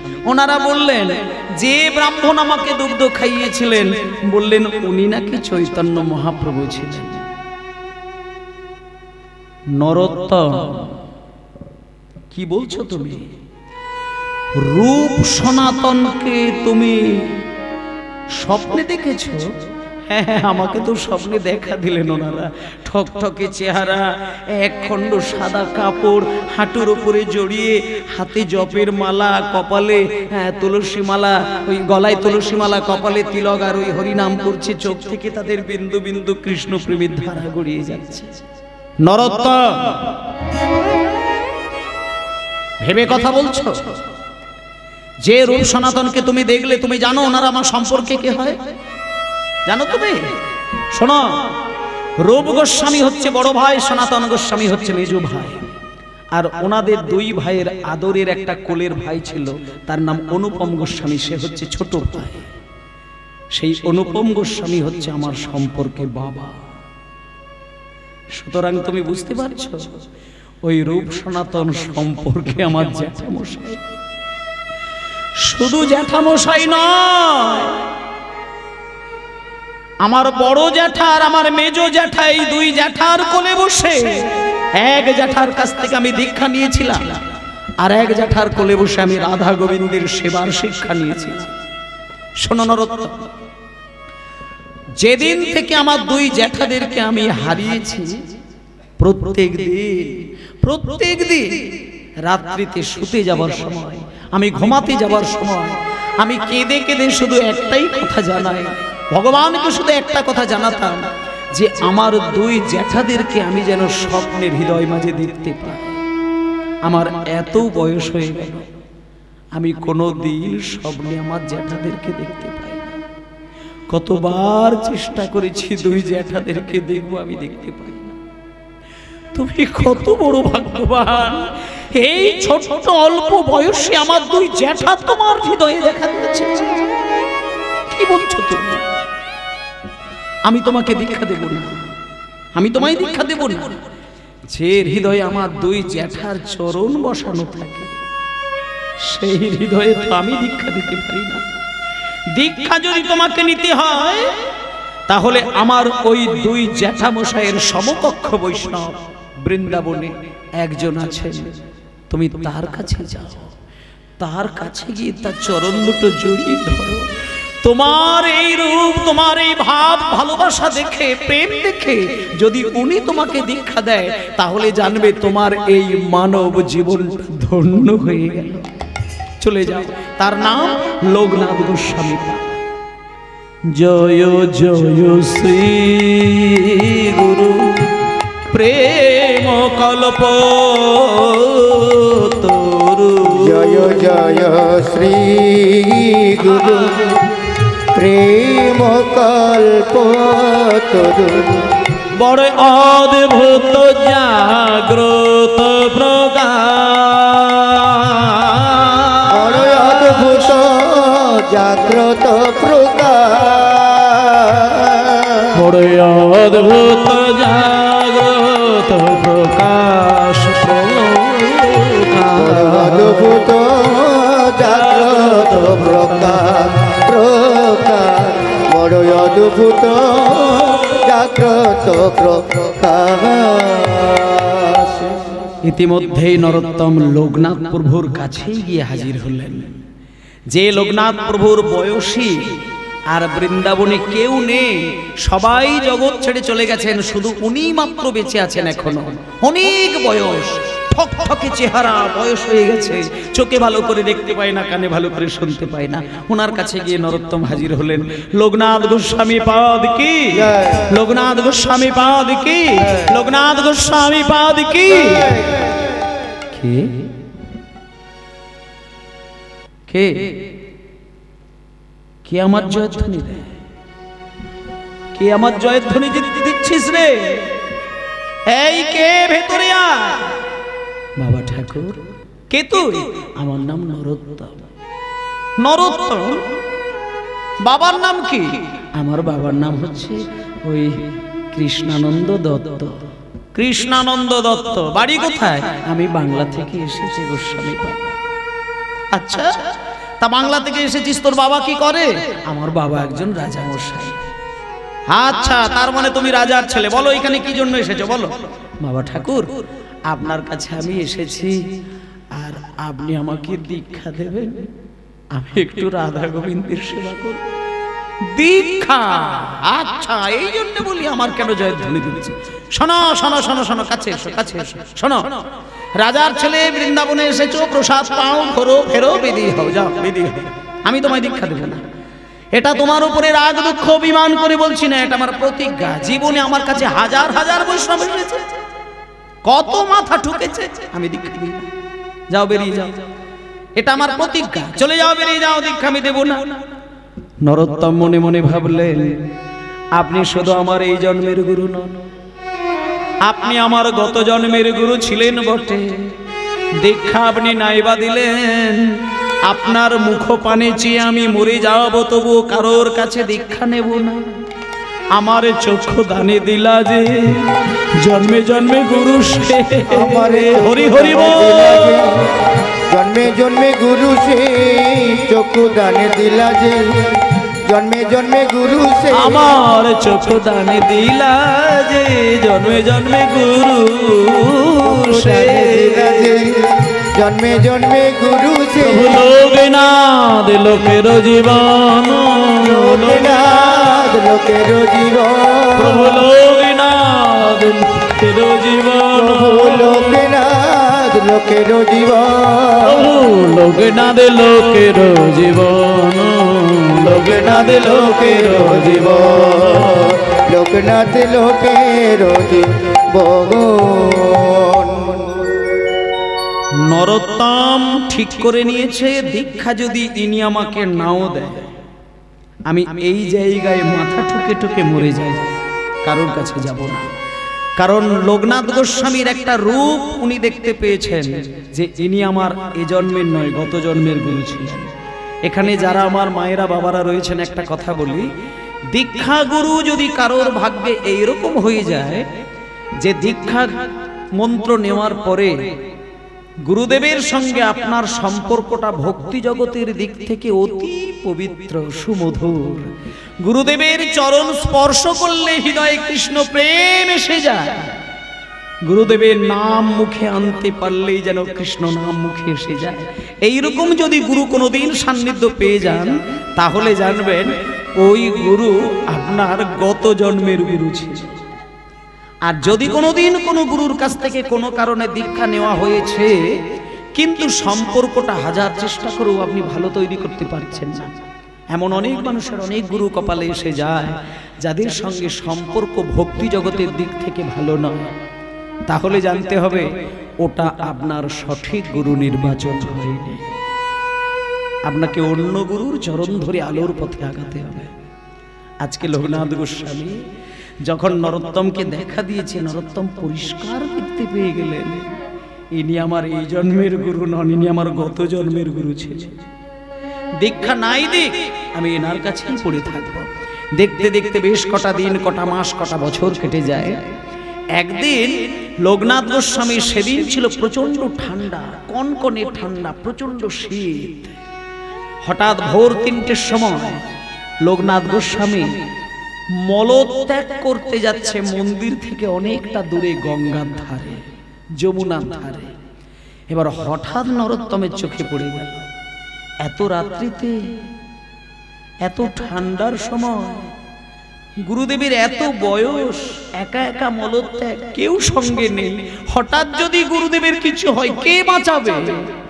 আমি বরং লুকিয়ে লুকিয়ে যাব, গুরুদেবের যদি কোনো বিপদ হয় ওই সুযোগে ছুটে গিয়ে আমি গুরুদেবের চরণ সেবা করব। দেখতে দেখতে সেই দিনকে নরোত্তম পিছনে পিছনে গেলেন। হঠাৎ নরোত্তম দেখতে পেল লোকনাথ গোস্বামী পায়খানা করার জন্য একটা জায়গায় দাঁড়ালেন। পায়খানা বসতে যাবেন বলে প্রস্তুত, কিন্তু পায়খানা বসলেন না। কিছুক্ষণ পরে গিয়ে যমুনার জলে স্নান করে ফেললেন। ঠক ঠক করে কাঁপছে, এত ঠান্ডা। স্নান টান করে গা হাত পরিষ্কার করে তারপর অন্য জায়গায় গিয়ে লোকনাথ গোস্বামী আবার পায়খানা করছেন, তারপরে আবার দ্বিতীয়বার এসে স্নান করছেন, তারপরে মন্দিরে যাচ্ছেন। নরোত্তম দেখছে এত ঠান্ডায় গুরুদেব বারবার স্নান করছেন কেন? তাছাড়া প্রথম জায়গায় পায়খানা বসতে গিয়ে পায়খানা করলেন না, দ্বিতীয়বার পায়খানা করলেন, কি ব্যাপার? ভালো করে লক্ষ্য করে নরোত্তম দেখতে পেয়ে দেখলো কি না, অতিরিক্ত বয়স হয়ে গেলে মানুষের কতকগুলো সমস্যা এসে যায়। চোখে একটু কম দেখে, কানে একটু কম শোনে, স্মৃতিশক্তিটা অনেকটা কমে যায়। তা লোকনাথ প্রভুর এত বয়স, চোখে ভালো করে দেখতে পাচ্ছে না, কানে শুনতে পায় না, স্মৃতিশক্তি অনেক কমে গেছে। গত কয়েকদিন যে জায়গায় পায়খানাগুলো করেছিল উনি তো মনেই রাখতে পারেননি। আজকে পায়খানা করতে যাবে কি নিজের পায়খানার উপরে দুটো পা তুলে দিয়েছিলেন, তাই পাটা ঘিন ঘিন করে উঠেছিল, তাই পরক্ষণে স্নান করে অন্য জায়গায় গিয়ে পায়খানা করলেন। নরোত্তম যখন এই দৃশ্যটা দেখলেন ভাবলেন, আহারে, শুধু লোকনাথ প্রভুর এত বয়স হয়েছে বলে তাকে এত কষ্ট করতে হচ্ছে। তিনি শুধু চোখে দেখতে পায় না, মনে রাখতে পারেন না, তাই বারবার এত ঠান্ডাতেও তিনি ডুব দিচ্ছেন। এই কষ্ট আমি আর হতে দেব না, আমি কোনোদিন গুরুদেবের এই কষ্ট হতে দেব না। সেদিন থেকে লোকনাথ প্রভু পায়খানা করে স্নান করে যখনই মন্দিরে চলে যায়, ওই নরোত্তম ভোরের মধ্যে সকাল হওয়ার আগে, লোক দেখতে পাওয়ার আগে লুকিয়ে লুকিয়ে গিয়ে লোকনাথ প্রভুর পায়খানা দুই হাতে তুলে বক্ষ মাঝে জড়িয়ে ধরে গিয়ে যমুনার জলে গিয়ে ভাসিয়ে দেয়। শুধু কি তাই, যমুনা থেকে জল এনে জায়গাটা লেপে পুছে পরিষ্কার করে রেখে দেয় যাতে গুরুদেবের আর কোনো কষ্ট না হয়। আসলে বাবা, এখানে যেহেতু পায়খানার প্রসঙ্গটা এলো, একটা কথা বলি, সাধারণ মানুষের পায়খানাকে পায়খানা বললেও পরম বৈষ্ণব যিনি হবেন তেনার পায়খানাকে কিন্তু পায়খানা বলেন না। পরম বৈষ্ণবের দেহের ভেতর থেকে যে বর্জ্য পদার্থ রূপে পায়খানাটা বার হয়, সাধকগণ বলছেন ওটা বিষ্ঠা। আর পরম বৈষ্ণবকে চিনবেন কি করে? তাতে শাস্ত্র বিচার করে বলছেন যে পরম বৈষ্ণবকে চেনার মূলত দুটি উপায়। কি দুটি উপায়? এক নম্বর হচ্ছে যে মানুষটা জন্ম থেকে মৃত্যু পর্যন্ত, জন্মক্ষণ থেকে মৃত্যুক্ষণ পর্যন্ত রাধা মাধবের প্রসাদ ছাড়া কোনো কিছুই জিহ্বায় স্পর্শ করে না। আর যে মানুষটি জন্ম থেকে মৃত্যু পর্যন্ত রাধা মাধবের নাম প্রেম ধ্যানের মধ্যে সদাই ডুবিয়ে রাখেন, এই মানুষের ভেতর থেকে যে পায়খানা বার হয়, শাস্ত্র বলছে বিষ্ঠা, ওটা পায়খানা নয়। আর লোকনাথ প্রভু শ্রেষ্ঠ বৈষ্ণব, সর্বত্যাগী বৈষ্ণব। তিনি নাম প্রেম ধ্যান জপ তপ এর বাইরে তিনি কিচ্ছুই করেন না। আজকে সেই পরম বৈষ্ণবের পায়খানা প্রত্যেক দিন পরিষ্কার করে দেয়। কিন্তু মা কদিন করবে, কদিন? লোকনাথ প্রভু দেখতে দেখতে যখন একটা বছর কেটে গেল, লোকনাথ প্রভুর মাথায় একটা চৈতন্য হলো, আচ্ছা আমি তো আগে আগে আমার পায়খানার উপরে পা তুলে দিতাম, এই কয়েকটা মাস আমার পায়খানাটা চোখে দেখতে পাচ্ছি না কেন? তবে কি কেউ লুকিয়ে লুকিয়ে আমার সেবা করে চলেছে? আমি খেয়াল করে দেখব। নাকি বৃন্দাবনের শিগাল কুকুর পায়খানা খেয়ে নিচ্ছে? লোকনাথ প্রভু ভাবলেন, বৃন্দাবনের শিগাল কুকুর যদি পায়খানা ভক্ষণ করবে, তারা তো জল দিয়ে লেপে পুছিয়ে রাখতে পারবে না, নিশ্চয়ই আমার অজান্তে লুকিয়ে লুকিয়ে কেউ আমার সেবা করে চলেছে। ওরে, কে আমার এই চরম সেবা করছেন, আমি যে তার কাছে ঋণী হয়ে যাচ্ছি। চিৎকার করে সকালবেলা কাঁদে লোকনাথ প্রভু, চিৎকার করে কাঁদে, কে সেবা করছিস, কে সেবা করছিস? নরোত্তম চুপ করে থাকেন, কিচ্ছু বলে না। একদিন লোকনাথ প্রভু ভাবলেন, আমি আজকে পায়খানা করে স্নান করে মন্দিরে যাব না, গাছের আড়াল থেকে দেখব কে আমার পায়খানা পরিষ্কার করে। মায়েদেরকে একটা কথা বলি, গুরুদেব যদি কাউকে দীক্ষা দেয়, শিষ্যের হৃদয়ে যদি ভক্তি নাও থাকে, গুরু যদি মন্ত্র দান করেন, গুরুর হৃদয়ের ভক্তিটা মন্ত্রের মাধ্যম দিয়ে শিষ্যের হৃদয়ে চলে যায়। আর শিষ্য যদি কোনোদিন গুরুকে সেবা করে, সেই সেবা যদি গুরুদেব গ্রহণ করে নেয়, পরের জন্মে তার কাছে ঋণী হয়ে যায়। এই জন্য তিনি কাউকে দীক্ষা দেননি। কিন্তু আজকে লুকিয়ে লুকিয়ে যখন দেখতে গেলেন কে পায়খানা পরিষ্কার করে, কে পায়খানা পরিষ্কার করে, হঠাৎ দেখতে পেল দূর থেকে সেই ছোট্ট ছেলেটা নরোত্তম এসে পায়খানার কাছে বসে হাতটা বাড়াতে যাবে। আর কি লোকনাথ প্রভু নিজেকে ধরে রাখতে পারে? আর কি নিজেকে স্থির রাখতে পারে? সঙ্গে সঙ্গে লোকনাথ প্রভু ছুটে গিয়ে, ওরে নরোত্তম রে, নরোত্তম রে,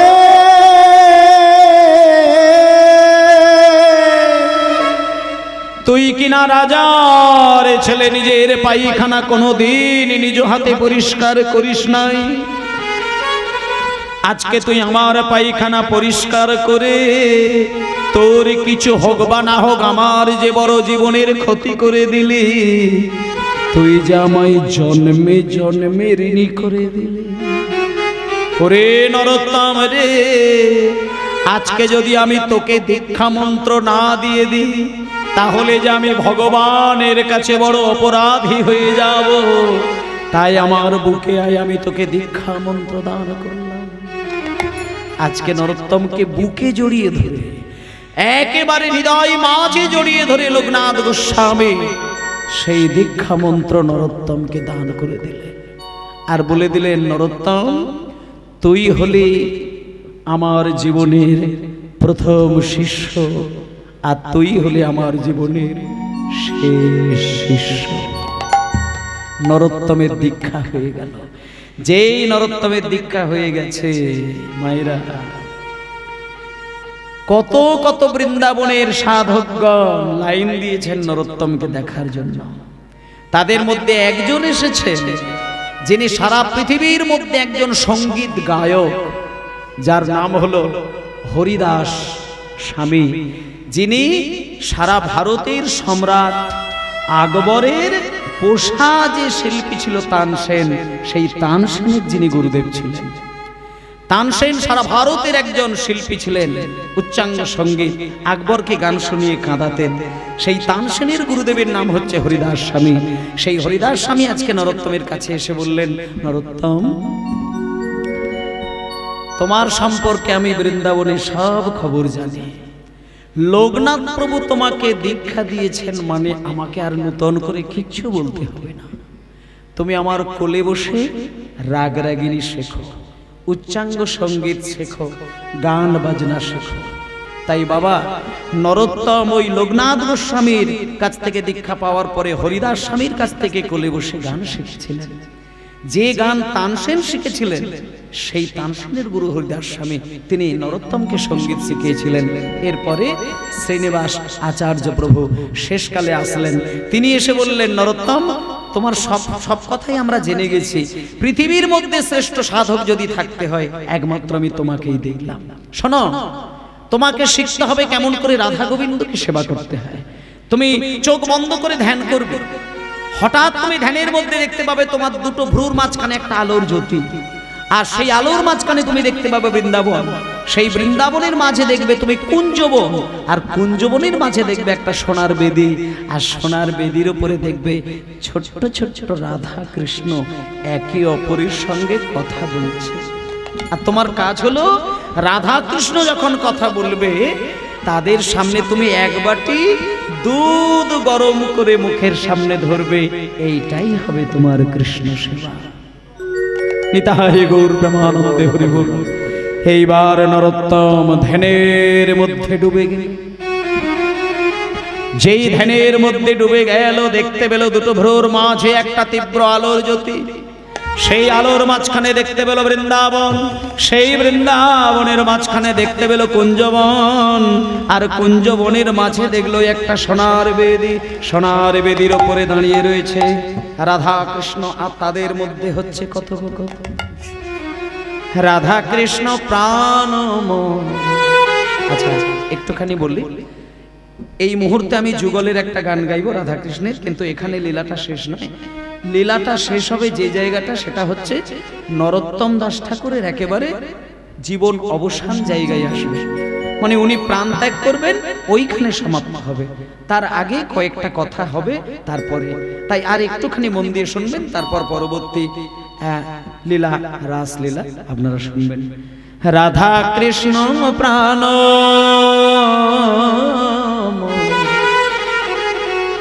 যুগল কিশোর,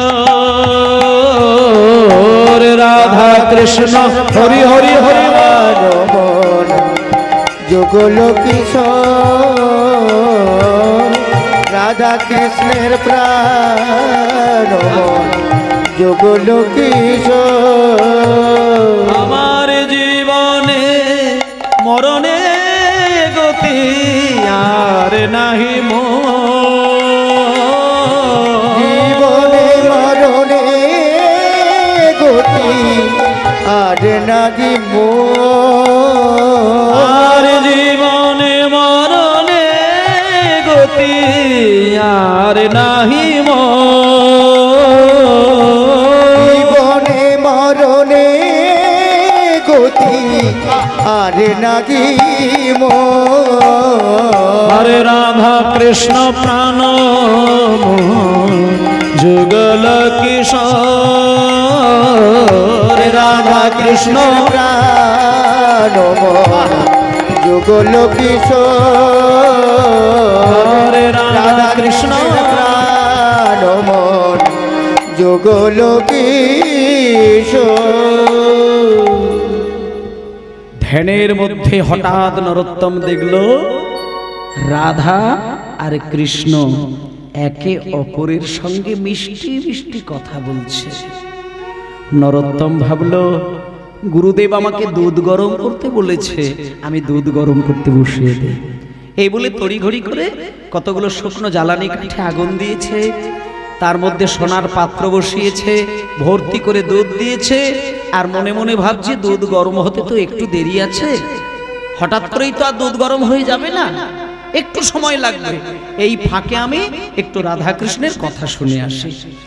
এই বলে দুধ বসিয়ে দিয়ে গুটি গুটি পায়ে ধ্যানের মধ্যেই ঘটছে। নরোত্তম যেন কুঞ্জ মন্দিরটাকে দেখতে পাচ্ছে, আর কুঞ্জ মন্দিরের ভেতরে যেন রাধা কৃষ্ণ কথা বলছে, আর কুঞ্জ মন্দিরের বাইরে থেকে নরোত্তম একটু আড়ি পেতে শুনছে। আর যেই আড়ি পেতে শুনতে গেল, ভেতর থেকে রাধারানীর একটা কথা শুনে কৃষ্ণ উত্তর দেয়, আর কৃষ্ণের কথা শুনে রাধারানী উত্তর দেয়। এই একে অপরের সঙ্গে কথা বলা বলি রসের কথা শুনতে শুনতে শুনতে শুনতে শুনতে নরোত্তমের খেয়ালই নেই যে ওইখানে আমি দুধ গরম করতে বসিয়ে দিয়েছি, এটা একেবারেই ভুলে গেছে। মাঝখানে অনেকটা সময় পার হয়ে গেল, হঠাৎ ওইদিকে আগুন উঠে গিয়ে দুধের বাটি লাল হয়ে গিয়ে সব দুধ উতলে গিয়ে আঁচের মধ্যে যেই ধপাস করে পড়লো, সেই পোড়া দুধের গন্ধ নরোত্তমের নাকে এলো। যেই দুধের গন্ধ নাকে এসেছে, নরোত্তম ছুটে গিয়ে দুধের বাটি নামাতে গেছে, দেখলো দুধের বাটি লাল হয়ে গেছে, একবারে গনগন গনগনি লাল, আর দুধ সব পড়ে গেছে। শুধু বাটির মধ্যে ওই একটুখানি ছিটে পোটা কণা দুধ ওই তলায় রয়েছে। নরোত্তম শুধু ভাবলো যে আমি যদি ওইটুকু দুধও বাঁচিয়ে রেখে দিয়ে রাধা কৃষ্ণের মুখের সামনে ধরি, অন্তত গুরুদেবের কথাটা তো রাখতে পারবো, আমি তো রাধা কৃষ্ণের সেবা থেকে বঞ্চিত তো হলাম না। এই বলে তাড়াহুড়ো করে দুধের বাটিটা নামাতে গেছে। মানে মাথায় তার হুঁশ নেই যে বাটি যেখানে আঁচের মধ্যে লাল হয়ে গেছে, সেটা ধরা মানে মিনিমাম একটা কাপড় দিয়ে ধরার দরকার, সেটা খেয়াল নেই। খালি হাতেই হাতটা বাড়িয়ে যেই দুধের বাটি ধরে নামাতে গেল, ছ্যাঁকা লেগে গিয়ে ধ্যানটা ভেঙে গেল। আর যেই ধ্যান ভেঙে গেল, নরোত্তম সবার প্রথমেই হাতের দিকে তাকাল। হাতের দিকে যেই নরোত্তম তাকিয়েছে, অদ্ভুত ভাবে দেখতে পেল ধ্যানের মধ্যে ফসকা পড়ল। ধ্যান ভেঙে যাবার পরেও নরোত্তম দেখছে হাতের 5টা আঙুল কালো হয়ে পুড়ে গেছে। তাই গৌর হরি বল হরি বল হরি বল। অসহ্য যন্ত্রণা, হাতটা সম্পূর্ণ পুড়ে গেছে, কালো হয়ে গেছে হাতটা। আর সেই ফোঁসকা পোড়া পোড়া হাত আঁচলের মধ্যে লুকিয়ে নিয়ে নরোত্তম কাঁদতে কাঁদতে শ্রীনিবাস আচার্য প্রভুর কাছে ছুটে গেল। নরোত্তম শুধু একটা কথা ভাবলো, আমি গুরুদেবের প্রথম দিনের সেবার অধিকারী আমি হতে পারলাম না, আমি কথা রাখতে পারলাম না, তাই আমার এই পোড়া হাত নিয়ে গিয়ে গুরুদেবের কাছে গিয়ে আমি সব জানিয়ে দেব, যাতে উনি আমায় কৃপা করেন।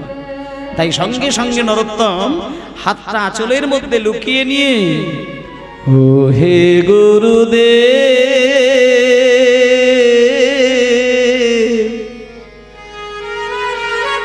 এ আমি কি করি না,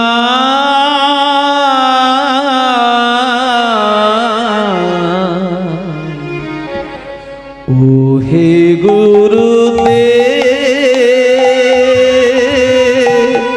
কি করিলাম, ও হে গুরুদেব, আমি কি করিলাম, ও হে গুরুদেব, কি করিলাম, ও হে গুরুদেব,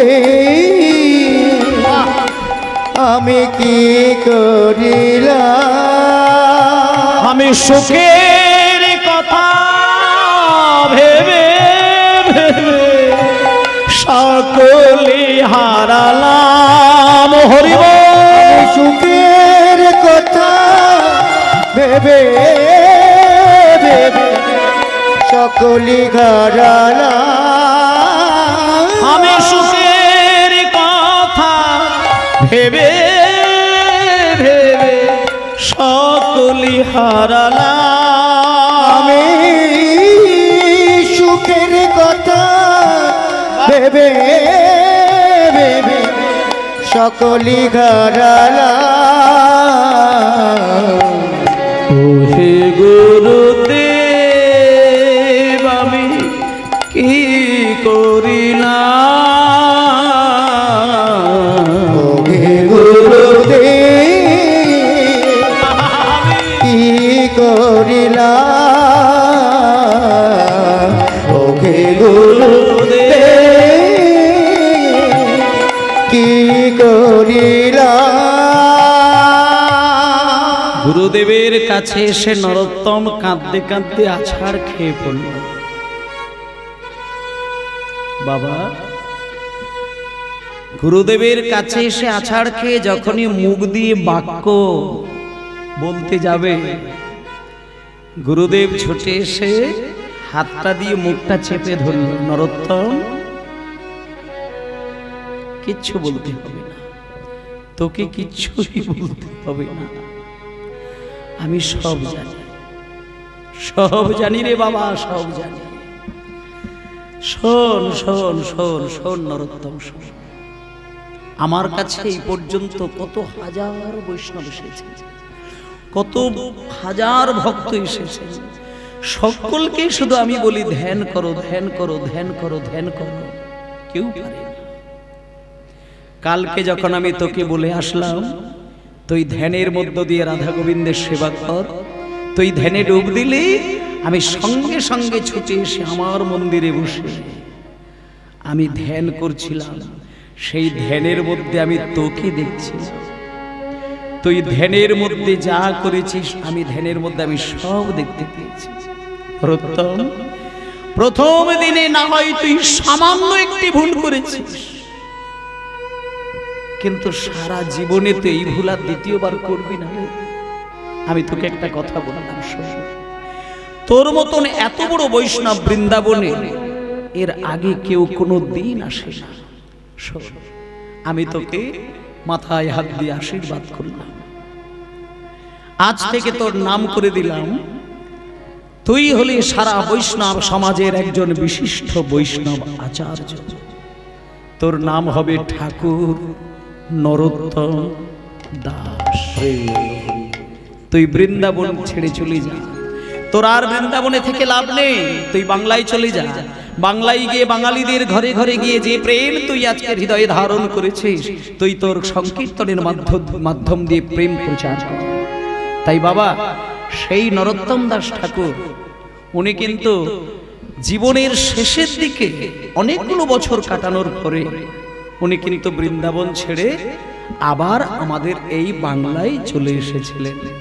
এবং যখন উনি বাংলায় পুনরায় ফেরত আসলেন, যখন ওই রাজশাহী জেলার রাজার বাড়িতে, বাবার বাড়িতে ঢুকতে গেলেন রাজবাড়িতে, তখন সেইখানে গিয়ে খবর পেলেন যে বাবা মা আর বেঁচে নেই, দুজনেই পরলোক গমন করেছেন। তখন ওই রাজবাড়ির যিনি রাজা ছিলেন তিনি হচ্ছেন নরোত্তমেরই একটি খুড়তুতো ভাই, তার নাম হলো সঞ্জয়। সঞ্জয় নামে একজন রাজা হয়েছিলেন ওই রাজবাড়িতে। নরোত্তম প্রবেশ করছে আর সঞ্জয় বাইরে বেরিয়ে আসছেন। সঞ্জয় বেরিয়ে এসে আছাড় খেয়ে দাদার চরণ ধরে বললেন, দাদা এসো, তোমার রাজত্ব তুমিই সামলাও। নরোত্তম ভাইকে টেনে নিয়ে মুখে জড়িয়ে ধরে বলছে, ভাই রে, আচ্ছা তুই কি ভাবলি যে বৃন্দাবন থেকে এতগুলো বছর কাটানোর পরে আমি রাজবাড়িতে আসলাম রাজা হওয়ার জন্য? ভাই রে, রাজা যদি আমি হতে চাইতাম তোর জন্মের অনেক আগেই আমি রাজা হয়ে যেতাম।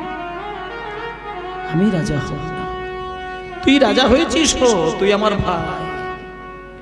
যেহেতু তুই এই রাজবাড়ির রাজা, তাই আমি দাদা হয়ে তোর কাছ থেকে কিছু টাকা চাইব, তুই না করবি না, আমাকে কিছু টাকা দে। এই বলে সেই নরোত্তম দাস সঞ্জয়ের কাছ থেকে বেশ কিছু টাকা নিয়ে ওই খেতুরি গ্রামে বিরাট বড় একটা কীর্তন সম্মেলন করেছিলেন।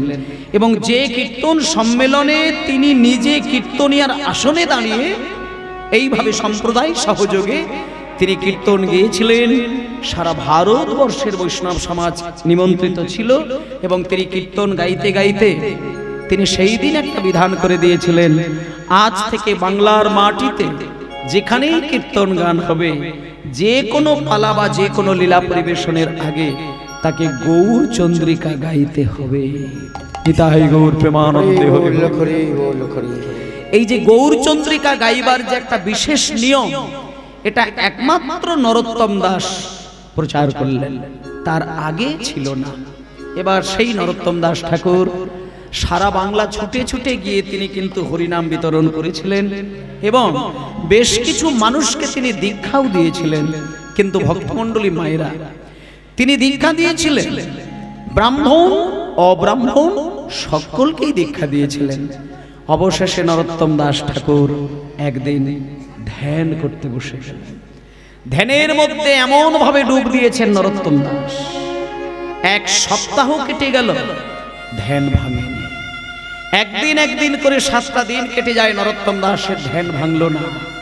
কিন্তু মায়েরা, নরোত্তম দাসের ভক্ত যারা, তারা তো জানে যে তিনি ধ্যান করছেন, কিন্তু নরোত্তম দাস ঠাকুরকে যারা পছন্দ করেন না, তারা নরোত্তম দাসের সম্পর্কে উল্টো পাল্টা কথা বলছেন এবং অবশেষে নরোত্তম দাসের দেহটাকে তুলে নিয়ে চিতার উপরে গিয়ে শুইয়ে দিলেন, আগুন ধরিয়ে দেবার চক্রান্ত করলেন। তখন কিছু অনুরাগী ভক্ত গিয়ে আছাড় খেয়ে নরোত্তম দাসের অঙ্গ ভিজিয়ে দিলেন। গুরুদেব, এ আপনি কি করছেন? আপনি উঠুন, আপনি জাগুন, আপনি দেখান সাধনার শক্তি। আপনি যদি এইভাবে চলে যান আমাদেরকে ছেড়ে, আমরা সমাজের মাটিতে মুখ দেখাবো কি করে? গুরুদেব, আপনি উঠুন না, আপনি জাগুন না, আপনি দেখান না আপনার সাধনাটা। কাঁদতে কাঁদতে চোখের জল যখন নরোত্তম দাসের অঙ্গে পড়ল, সেই চিতার উপরেই নরোত্তম দাস ঠাকুরের ধ্যান ভাঙল এবং ধ্যান ভেঙে এই গানটা তিনি গিয়েছিলেন, গৌরাঙ্গ বলিতে হবে পুলক সরি, গৌরাঙ্গ বলিতে হবে পুলক সরি, গৌরাঙ্গ বলিতে হবে পুলক সরি, হর হরি হরি বলি বলিতে নয়নে ববে নীর। হরি হরি বলিতে নয়নে বঘিনী আর গাবে নিতাই চাঁদ করুণা করিবে। আর কবে নিতাই চাঁদ করুণা করিবে। বলে আর কবে নিতাই চাঁদ করুণা করিবে। আর কবে নিতাই চাঁদ করুণা করিবে। সংসার বাসনা মোর কবে তুচ্ছ হবে। সংসার বাসনা মোর কবে তুচ্ছ হবে। বিষয় ছাড়িয়া কবে শুদ্ধ হবে মন। বিষয় ছাড়িয়া কবে শুদ্ধ হবে মন। আরে কবে হামহেরি বসে মধুর বৃন্দাবন। ঘাম ঘেরি বসে মধুর বৃন্দাবন। কবে ঘাম ঘেরি বসে মধুর বৃন্দাবন। নিতাই গৌর প্রেমানন্দে হরি বল হরি বল হরি বল। নরোত্তম দাস ঠাকুর এই গানটা জীবনের শেষের দিকে গাইলেন। তাই জন্য মায়েদেরকে বললাম যে এই গানটা নরোত্তম দাস ঠাকুরের জীবনের সর্বসাধনার শেষ ফসল। এই গান গাইতে গাইতে তিনি বিদায় নিয়েছিলেন। কবে আমার গৌরাঙ্গ বলিতে হবে পুলক শরীর। হরি হরি বলতে গেলে দুই নয়ন থেকে কবে আমার বইবে নীর। আর কবে নিতাই চাঁদ আমাকে একটুখানি করুণা করবে। সংসার বাসনা মোর কবে তুচ্ছ হবে। বিষয় ছাড়িয়া কবে শুদ্ধ হবে মন। কবে হাম হেরিব সেই মধুর বৃন্দাবন।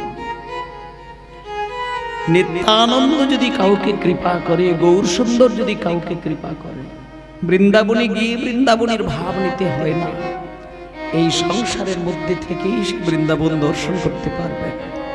আজকে দেখতে দেখতে নরোত্তম দাস ঠাকুর আরো গোটা দিন তিনি বেঁচে ছিলেন। একদিন বেশ কিছু বৈষ্ণবের ভক্তের কাছে বসে বসে বলেছিলেন, ওগো আমি হয়তো আর বেশি দিন থাকবো না। যেদিন আমি চলে যাব আমার এই দেহটা তোমরা শুধু পদ্মা নদীর জলে আমায় ভাসিয়ে দিও। বলতে বলতেই মায়েরা নরোত্তম দাস ঠাকুর সবার কোলে মাথা রেখে বিদায় নিলেন। ভক্তগণ চোখের জলে দেহটাকে নিয়ে পদ্মার জলে ভাসিয়ে দিয়েছিলেন। কিন্তু অদ্ভুতভাবে মা একটা জিনিস দেখা গেছিল, এত বড় দেহটা নদীর জলে যেই ছুঁয়েছে, নরোত্তম দাস ঠাকুরের দেহটা সাদা দুধ হয়ে জলের সঙ্গে বিলীন হয়ে গেল। নিতাই গৌর প্রেমানন্দে যাকে আমরা রক্ত মাংসের মানুষ বলে মনে করেছিলাম, আদেও তিনি রক্ত মাংসে গড়া মানুষ ছিলেন না। তিনি পরম ব্রহ্মেরই আর এক প্রতিমূর্তি। পদ্মা নদীর জলে দুধ হয়ে বিলীন হয়ে গেল। আজকে সেই বৈষ্ণব আচার্য ঠাকুর নরোত্তম দাসের কথা আজকে আমরা শুনলাম। সবাই মিলে বলুন, নরোত্তম দাস ঠাকুর কি, বৃন্দাবন ধাম কি, আপন আপন গুরুদেব কি। জয় জয় ভক্তবৃন্দ গৌরী যাহার প্রাণ, ভক্তবৃন্দ গৌরী যাহার প্রাণ। সবে মিলে করো মোরে প্রেম ভক্তি গান, সবে মিলে করো মোরে প্রেম ভক্তি গান। জয় দাও জয় দাও, জয় দাও জয় দাও। বদন ভরে বাহু তুলে জয় দাও জয় দাও। বদন ভরে বাহু তুলে জয় দাও জয় দাও। বদন ভরে বাহু তুলে জয় দাও জয় দাও।